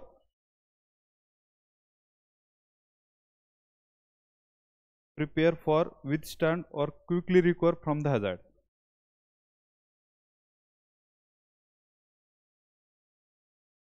Resources means strength which enable the community to prevent, mitigate, prepare for or quickly recover from the hazard.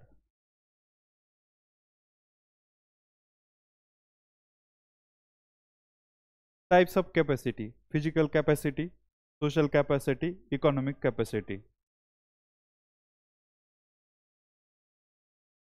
आणि vulnerability तर मी सांगितलं, vulnerability lack of capacity होती. Capacity development,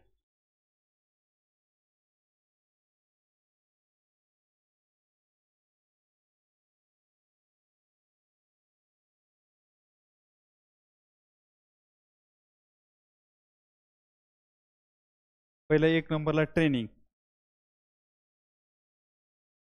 ट्रेनिंगमध्ये काय skill देते, specific instruction असतील, जे काय आहे ट्रेनिंग प्रत्येकाचे इंडिव्हिज्युअल ट्रेनिंग असेल प्रत्येक डिझास्टरचे प्रत्येक एरियानुसार. आपल्याला एक ओव्हरऑल फक्त कन्सेप्ट लक्षात ठेवायची. प्रत्येक डिझास्टरच्या वेळेस आपण तिथं सांगायचं की हे ट्रेनिंग द्यायचे, हे स्किल करायचे, कॅपॅसिटी बिल्डिंग. समजा सजेशन विचारले तर फ्लड कसं मॅनेज करायचं काय. 2 नंबरला रिसर्च अँड डेव्हलपमेंट आहे.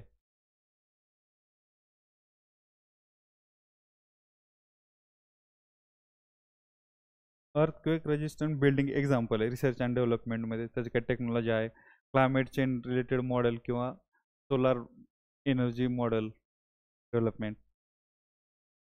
आणि 4th पॉईंट आहे local involvement of local government and community, component of capacity building येथे.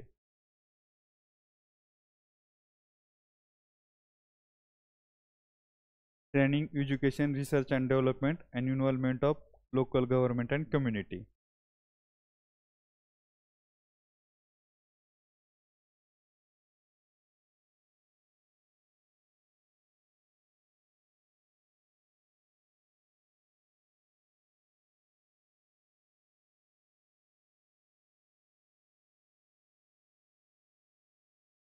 ठीक आहे. आता आपण मग एक मिस केला होता पॉईंट मेन आपलावाला, जे की आपण जे करायला आलो ते डिझास्टरवाला. आता एवढा कन्सेप्ट नंतर तर आता आपल्याला लगेच डिझास्टर समजून येईल की काय आहे ते. डिझास्टर काय आहे की disruption of normal functioning of this community और society which causes injuries to life, damage to property आणि एन्व्हायरमेंट, इकॉनॉमिक व इकॉलॉजी. जे काय डिसरप्शन नॉर्मल फंक्शनिंग जे आपलं चालू आहे का त्याच्यामध्ये डिसरप्शन आलं. डिसरप्शन कधी येणार की लँडस्लाईड झालं की डिसरप्शन येणार आहे. वेगवेगळ्या डेफिनेशन असतील त्यातली एक डेफिनेशन आहे ही. खूप साऱ्या डेफिनेशन असतात वेगवेगळ्या लोकांनी दिलेल्या. तर disruption in functioning of community. ठीक आहे मी सांगतो पुन्हा त्यातल्या डिटेलमध्ये लिहू नका फक्त समजून घ्या. पहिलं तर डिसरप्शन झालं पाहिजे. आणि एक लास्टचा पॉईंट एक विसरलो की ती कॅपॅसिटीच्या बाहेर आहे. Beyond the exceed the ability of affected society. म्हणजे हे जे पॉईंट आहे का हे शोधता जेव्हा आपण काय आहे आपल्यात गॅप आहे की जे पेपर चेक करणार आहे तर आता बाकीच्या लोकांना थोडीशी मॅच्युरिटी आली याच्यामध्ये की असं बघूनच कळतंय. पण जे काय आपण सुरुवातीच्या 1-2 आठवड्यामध्ये असतो का तर त्यांनी एवढं जरी लक्षात ठेवलं का तरी बाकीच्या गोष्टी ऑटोमॅटिक स्ट्रीमलाईन होत जातात 3 महिन्यामध्ये. पहिलं काय तुम्हाला लक्षात ठेवायचं डिसरप्शन होतंय. ठीक आहे डिसरप्शन तर वेगवेगळ्या गोष्टीने होईल ना. किती वेळ प्रत्येक डिसरप्शन झालं तर काय इथं थोडंसं ॲक्सिडेंट झाला तर डिसरप्शन होत आहे. पण त्याला लगेच म्हणायचं का की डिझास्टर नाही. डिसरप्शन झालंय ते वाईड स्प्रेड लॉसेस पाहिजेत. किती वाईड स्प्रेड. असं नाही की छोटंसं म्हणजे जसं आता ॲक्सिडेंटचं एक्झाम्पल सांगितलं वाईड स्प्रेड पाहिजेत की अर्थक्वेक झाला तर खूप खूप मोठं की शहर किंवा एखादा डिस्ट्रिक्ट किंवा हे अफेक्टेड होतं तर वाईड स्प्रेड पाहिजे. एकदम छोट्याशा एरियामध्ये झाली गोष्ट आणि ती जी कम्युनिटी अफेक्ट झाली तिच्या कोपिंग कॅपेबिलिटीच्या बाहेर पाहिजे. स्वतः कोप करू शकली नाही पाहिजे तेव्हाच. कारण खूप दिवस तर कोविडला पण डिझास्टर डिक्लेअर नव्हतं केलं तर हेच भांडण होतं. आणि डिझास्टर डिक्लेअर केल्यानंतर काय जातं फंड द्यावं लागतं सेंट्रल गव्हर्नमेंटला. तो म्हणजे आपल्याला पण आयडिया होऊन जातं की काय आहे नक्की ह्याच्यातला डिफरन्स काय एवढं का खिचाताणे होते. तर डिझास्टर डिक्लेअर होण्यासाठी एक पर्टिक्युलर लेवलचा लॉस झालेला पाहिजे तर सोसायटी डिस्टर्ब झाली पाहिजे आणि त्या स्टेटच्या कॅपेबिलिटीच्या बाहेर झालं पाहिजे. म्हणजे हे तर आपल्या टेक्निकल लिगल सिस्टममध्ये आल्यावर. पण जनरली काय आहे की जी काही सोसायटी होईल की कंट्री असेल स्टेट असेल गाव असेल की जे काय असेल लँडस्लाईडला पण हे म्हणतात ना डिझास्टर. तर का म्हणते की त्या गावाच्या कॅपॅसिटीच्या बाहेर जात आहे ते त्यांना बाहेरूनच हे करावं लागतंय. सो ही एकदम सिम्पल डेफिनेशन आहे सरळ सरळ डेफिनेशन आहे. पण ही रटायची एवढे 4 पॉईंट लक्षात ठेवायचे. Wide spread losses, ability beyond the ability or coping capacity of the affected society आणि wide disruption in the functioning. Disruption काय की डिसरप्शन होतंय म्हणून आता डेफिनेशनचा पार्टच आहे त्याला काही एक्सप्लेनेशन नाही आहे सेल्फ एक्सप्लेनेटरी. सो इथपर्यंत येऊ शकते. आणि ह्याच्यानंतर काय आहे की हजार्ड आणि आता डिझास्टर ह्याच्यामध्ये फरक आहे ना जे काय मी मगापासून सांगतोय त्यातला बी फरक जर लक्षात आला आपण बघू एकदा.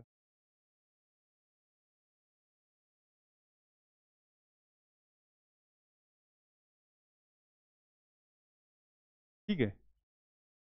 तर हजार्ड काय कधी कधी कॅपॅसिटीच्या अंडर असते ना तिथं तुम्ही लोकेटेडच नाही येतं. अर्थक्वेक जर डेझर्टमध्ये होत आहे तर कधी कधी तो कॅपॅसिटीमध्ये असतो. समजा झाला तरी आपला कधी काही रेक्टर स्केलच्या बाहेर गेला तर हे होत आहे डॅमेज होतं आहे डिझास्टर होत आहे. कमी झाला तर दिल्लीमध्ये रोज संध्याकाळी होतो 1-2 महिन्याला छोटा मोठा तो कॅपॅसिटीच्या अंडर असतो. हजार्ड आहे ना पण दिल्लीमध्ये अर्थक्वेकचा फक्त तो डॅमेज नाही करत म्हणून तो डिझास्टर होत नाही. आणि डिझास्टर आहे तर कॅपॅसिटीच्या बाहेर जावं लागते तेव्हा ते डिझास्टरमध्ये कन्वर्ट होत आहे. त्याच्यानंतर काय सांगता येऊ शकतं आपल्याला की आपण हे करू शकतो कॅपॅसिटी बिल्ड करू शकतो. कॅपॅसिटी बिल्ड करून काय करतो की आपल्या डिझास्टरची कोपिंग ॲबिलिटी आहे ते वाढवतो. पण त्यावेळेस हजार्डच राहणार आहे फक्त ते डिझास्टर नाही होणार. तो एवढं 2च मेन डिफरन्स आहेत की कॅपॅसिटी बिल्ड केली की डिझास्टर नाही होणार. पण हजार्ड अर्थक्वेकला कसं तुम्ही कंट्रोल करणार किती बी कॅपॅसिटी वाढवली तरी अर्थक्वेक राहणार आहे तो कधी पण येणार आहे. फक्त तुम्ही काय करू शकता की जे की जपानने केलंय. जपानने काय केलं की त्यांच्या अर्थक्वेक रेझिलियंट बिल्डिंग बनवल्यात. तो तिथं डिझास्टर नाही पण हजार्ड तर आहे ना अर्थक्वेक होत राहतंय सारखं. त्याच्याकडे पोटेन्शियल आहे कधी 10 रेक्टर स्केलचा झाला तर तिथं पण डॅमेज होऊ शकतं. तो हे 2च ह्याचे मेन डिफरन्स आहेत. एक तर की जोपर्यंत आपल्या कॅपॅसिटीच्या बाहेर जात नाही तोपर्यंत डिझास्टर होणार नाही. आणि आपण कॅपॅसिटी वाढवली की म्हणजे तेच करोलरीत एकमेकाच्या की असं झालं की तसं झालं की आणखी काय कोणाला सांगता येऊ शकतं का? आणखी एक जर म्हणजे आपण जे बोललो तेच आहे, एक थ्रेट आहे फक्त फ्युचरमध्ये. हजार्ड काय आहे? थ्रेट आहे. पण इव्हेंट ऑफ लॉस आहे डिझास्टर. जेव्हा लॉस होईल तेव्हाच डिझास्टर म्हणता येईल, तोपर्यंत नाही. मग किती वेळा आर्क्यूक होऊन जाऊ द्या, रोज सकाळ संध्याकाळ जरी झाला तरी काही प्रॉब्लेम नाही. पण ज्या वेळेस त्याच्यापासून लॉस होईल, ह्युमन लाईफचा लॉस होईल, स्ट्रक्चरचा लॉस होईल, प्रॉपर्टीचा लॉस होईल, एन्व्हायरमेंटचा लॉस होईल किंवा इकॉलॉजीचा लॉस होईल, जेव्हा लॉस होईल, इव्हेंट होईल, तो त्याला डिझास्टर, इव्हेंटला डिझास्टर. आणि जे काही पोटेन्शियल आहे त्याला हजार्ड. ठीक आहे. त्याच्यानंतर इथं संपत आहे हे डिझास्टरचं. पण डिझास्टरची डेफिनेशन लिहू.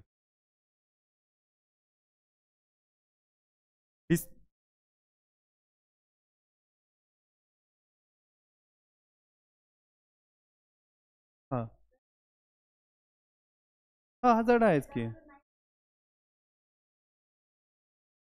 आपली ती लिगल डेफिनेशन, तुम्ही जर फॉरेस्ट्रीला असते ना तर मी सांगितलं असतं. फॉरेस्ट्रीमध्ये काय आहे, फॉरेस्टची एक लिगल डेफिनेशन असते की जर स्टेटने जर डिक्लेअर केलं का की हा एरिया फॉरेस्ट आहे, मग इथे बिल्डिंग असली तरी ते फॉरेस्ट असते त्यांच्या रेकॉर्डवरती. आणि इकॉलॉजिकल डेफिनेशन काय आहे की तिथं झाडं पाहिजे, तर ते झाडांसोबत काय पाहिजे, वाईल्ड लाईफचं बायोडायव्हर्सिटी पाहिजे, त्याला हे म्हणायचं. तसं ती सेम तुमची कन्सेप्ट आहे की गव्हर्नमेंटने रिकग्नाइज केलं तर डिझास्टर आहे हिट. पण नॉर्मल सिच्युएशनमध्ये पण डिझास्टरच आहे ना ते. फक्त आपण आपल्या कंट्रीमध्ये त्याला डिझास्टर मानलंय का नाही, मग ते जे फंड फ्लो होणार आहे का त्याच्यासाठी चाललेलं असतंय ते. की आतापर्यंत तेवढा वाईड स्प्रेड इम्पॅक्ट नव्हता, पण आता हळूहळू काय व्हायला लागलंय, टेम्परेचर वाढू लागलंय, क्लायमेट चेंज, तर इम्पॅक्ट वाढू लागलाय ना. तर आता कन्सिडर केलं चाललंय की यार ह्याला डिक्लेअर करायचं का नाही. मग जे स्टेट अफेक्टेड आहेत ते म्हणतात की करा लवकर, सेंटर म्हणतंय की नाही आणखी तुमच्या कॅपॅसिटीच्या अंडर आहे प्रत्येक स्टेटच्या, पण ते वाढायला लागले आता. तर ते तसं असू शकतं. टेक्निकल डेफिनेशन आणि जनरल डेफिनेशन या दोन पार्टमध्ये आहेत. म्हणजे फॉरेस्ट्रीमध्ये क्लिअर क्लिअर असंच चालतंय. मग आपल्या केस सुप्रीम कोर्टच्या पण केस झाल्यात ना, म्हणजे आपण इकडे पण वापरू शकतो ना कुठं पण. आता एक सिंगची केस होती गेल्या वर्षी, ग्रेट इंडियन बस्टरसाठी झाली होती, किंवा 21 आर्टिकल आणि 19 आर्टिकल व्हायोलेट करताय पण. तर ती जी केस होती ती ह्याच रिलेटेडच होती. पुन्हा जे काही ओनरशिप असते की ह्याची फॉरेस्टची, आता आपल्याला जनरली एवढं माहिती आहे आता जनरल कॉमन सेन्समध्ये की फॉरेस्ट हे गव्हर्नमेंटचं असते, पण प्रायव्हेट फॉरेस्ट पण आहेत. प्रायव्हेट फॉरेस्ट तर गव्हर्नमेंटच्या जर डेफिनेशनमध्ये आलं का तरच त्याला तोडायला परमिशन लागते, आणि जर ते नाही आलं तर मग ते कसं बी तोडू शकते. तर पण ते इकॉलॉजिकल इम्पॅक्ट करणार होतं ना. मग 1992ला का 93ला एक केस झाली होती, पद्मानंद का काहीतरी नाव आहे त्या केसचं, मला एक्झॅक्ट नाव आठवत नाही. मग त्या केसमध्ये त्यांनी फॉरेस्ट राईट ऍक्ट 1927 आहे का, फॉरेस्ट ऍक्ट, फॉरेस्ट राईट नाही, फॉरेस्ट ऍक्ट 1927चा ऍक्ट आहे, त्याच्यामध्ये ह्या लिगल डेफिनेशन होत्या. इकॉलॉजिकल डेफिनेशन नव्हती पकडली. गव्हर्नमेंट म्हणत होतं की जेवढं आम्ही म्हणलं फॉरेस्ट तेवढेच. पण सुप्रीम कोर्ट काय म्हणलं की कुठेही कुणाच्याही जमिनीवरती 1 एकरमध्ये जर झाडे असतील आणि ते झाडे जर समजा इकॉलॉजिकली इम्पॉर्टंट असेल तर ते फॉरेस्ट आणि त्याला तोडायला मग परमिशन लागणार, इरिस्पेक्टिव्ह ऑफ त्याची ओनरशिप. मग तुमच्या शेतात जरी लावले तरी तुम्हाला परमिशन लागणार. सो म्हणून ते ॲग्रो फॉरेस्ट्री वगैरे ते चॅलेंजेस आहेत का ते त्याच्यामुळे तिथं त्याला आता स्ट्रीमलाईन केलं होतं. मध्ये पण ॲग्रो फॉरेस्ट्रीच्या डेफिनेशनच्या वगैरे गोष्टी चालल्या होत्या, तर ते आपण ह्याच्यामध्ये बघू, ॲग्रिकल्चरमध्ये बी आणि एन्व्हायरमेंटमध्ये पण, दोन्ही पण. तर थोडंसं टेक्निकल आणि जनरल डेफिनेशन या दोन पार्टमध्ये येतं. कॅरेक्टरिस्टिक याची डेफिनेशन, डिझास्टरची definition, disruption in functioning of community,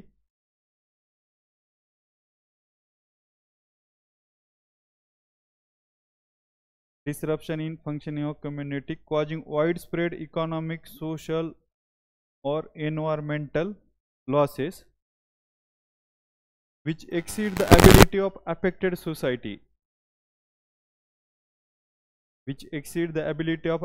society, to cope using its own resources.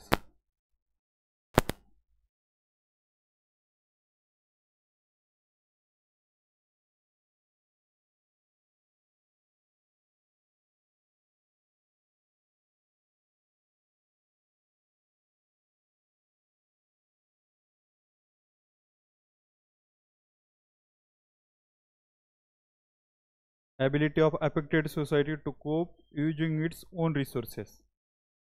ठीक आहे, फास्ट तर नाही होत ना सांगायला. ठीक, आता रिस्क बघू आपण.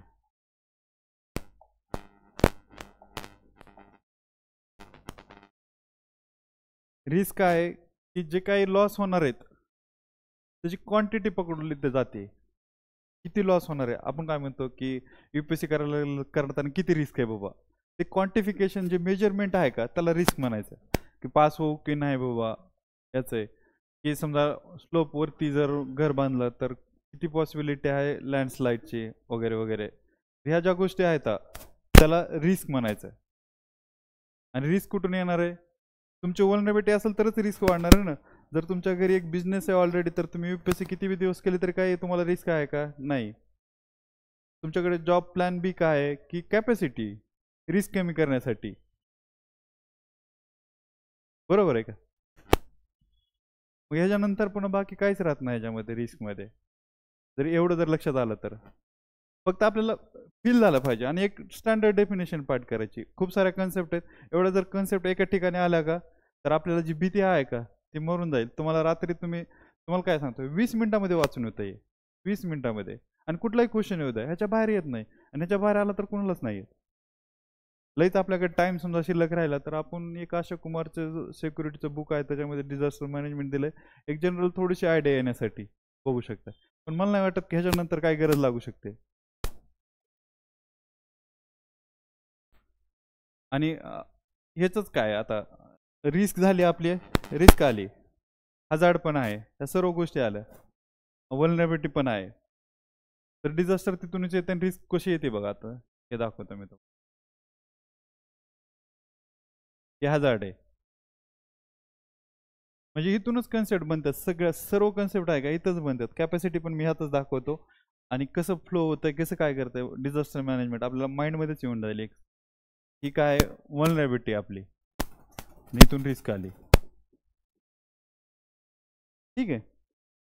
इथं वल्नरेबिलिटी कमी करण्यासाठी काय करायचं आपल्याला, फिजिकल रिटेन्शन वॉल बनवायचे, आता इकॉनॉमिकल कॅपॅसिटी बनवायची, त्यानंतर सोशल इक्वॅलिटी आणायची. या ज्या सर्व आहेत गोष्टी त्यानं डायरेक्ट आपली वल्नरेबिलिटी कमी होणार आहे, आणि त्यासोबत मग ही रिस्क कमी होणार आहे.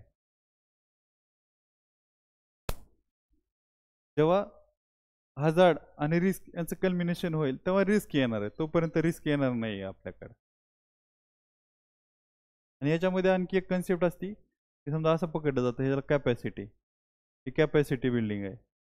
तर पण मला वाटतं की वल्नरेबिलिटी ह्याला इकडं ओढायचं, कॅपॅसिटीला इकडं घ्यायचं, आणि हळूहळू मग ही रिस्क अशी इकडे इकडे खाली येते येते थोडीशी कमी होत जाते. इकडं आणखी दाखवतो. कॅपॅसिटी म्हणण्यापेक्षा ना ह्याला आपण हे शब्द वापरू,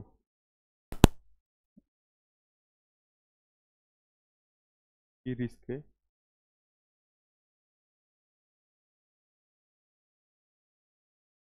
ही वल्नरेबिलिटी कमी करणं म्हणजेच कॅपॅसिटी वाढवणं आहे.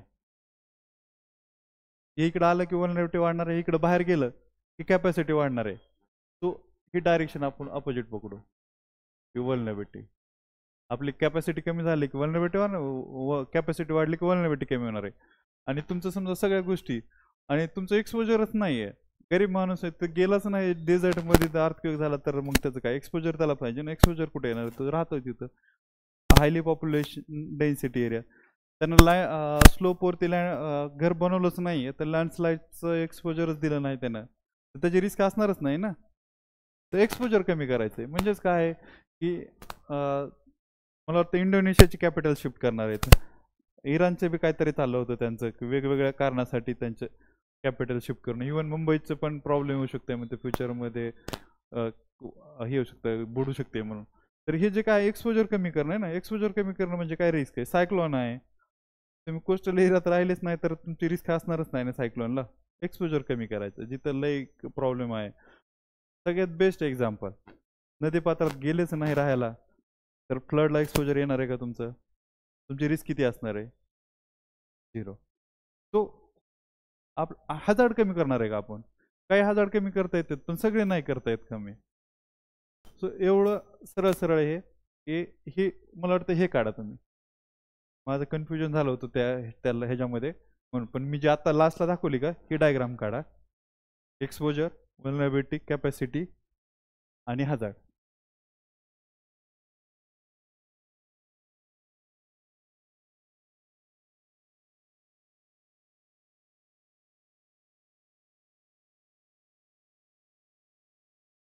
हा जे सिलोलिझम वाला हे आपलं वेन डायग्राम वगैरे वाला ही रिस्क आहे आपली.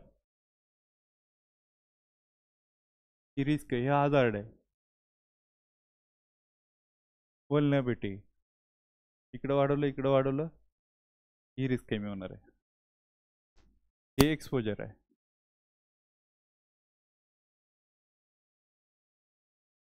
ठीक आहे.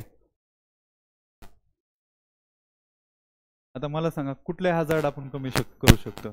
एखादा असा हजार्ड आहे का कुठला की आपण तो कम्प्लिटली त्याला एलिमिनेट करू शकतो बाबा. मॅनमेड कोणते कोणते. बायोलॉजिकल हजार्ड, इंडस्ट्रियल हजार्ड आपण कमी करू शकतो.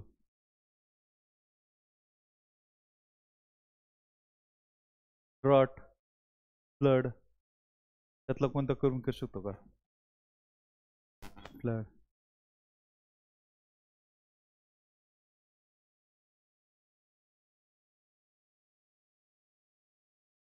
हा मॅनमेड नाही, मी जनरल विचारलं फक्त. हजार्ड कमी करू शकतो, मॅनमेड तर नाही.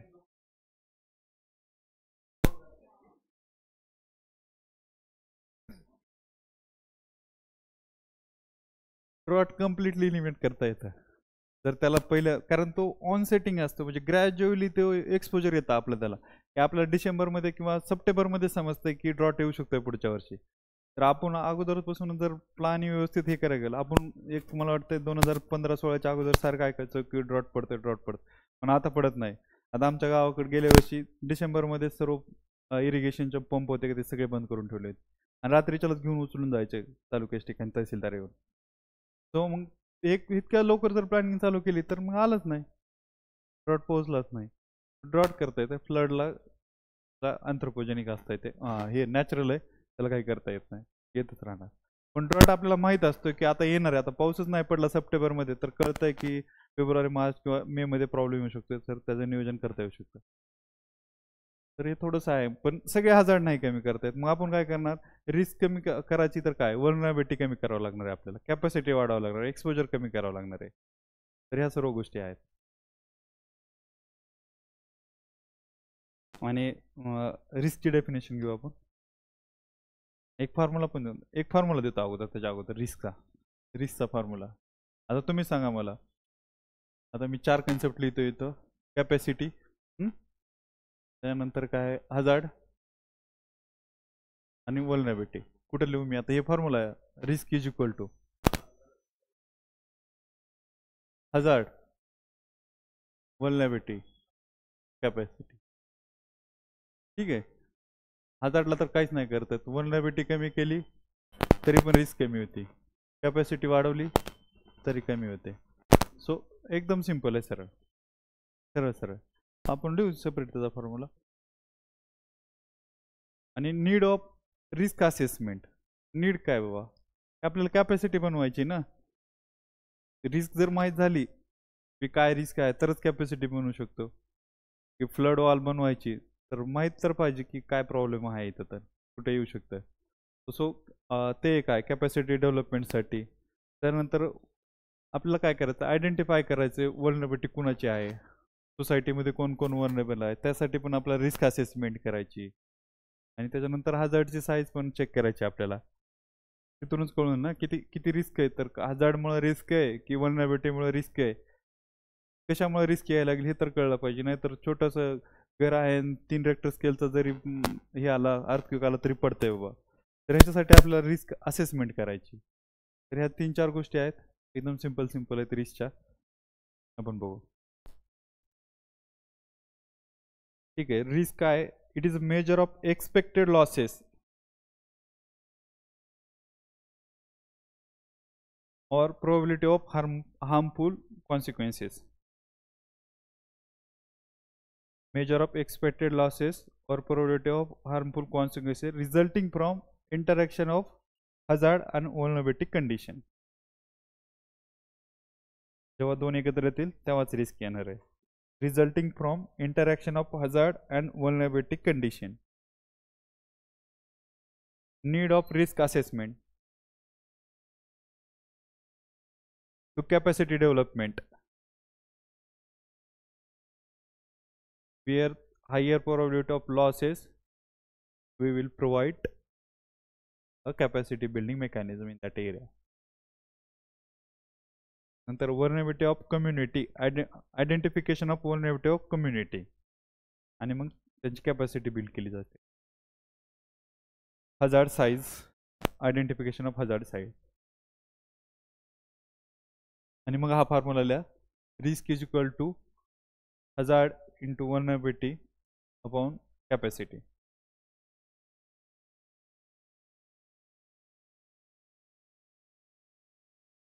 ठीक आहे. एकदम व्यवस्थित डेफिनेशन लिहिली. आपल्याला जिथे जायचं होतं तिथपर्यंत आपण आलोय. डिझास्टर मॅनेजमेंट पर्यंत. तुम्हाला येतं का लक्षात? पण तुम्ही वाचलेलं नसेल ना कधीच, का वाचलंय?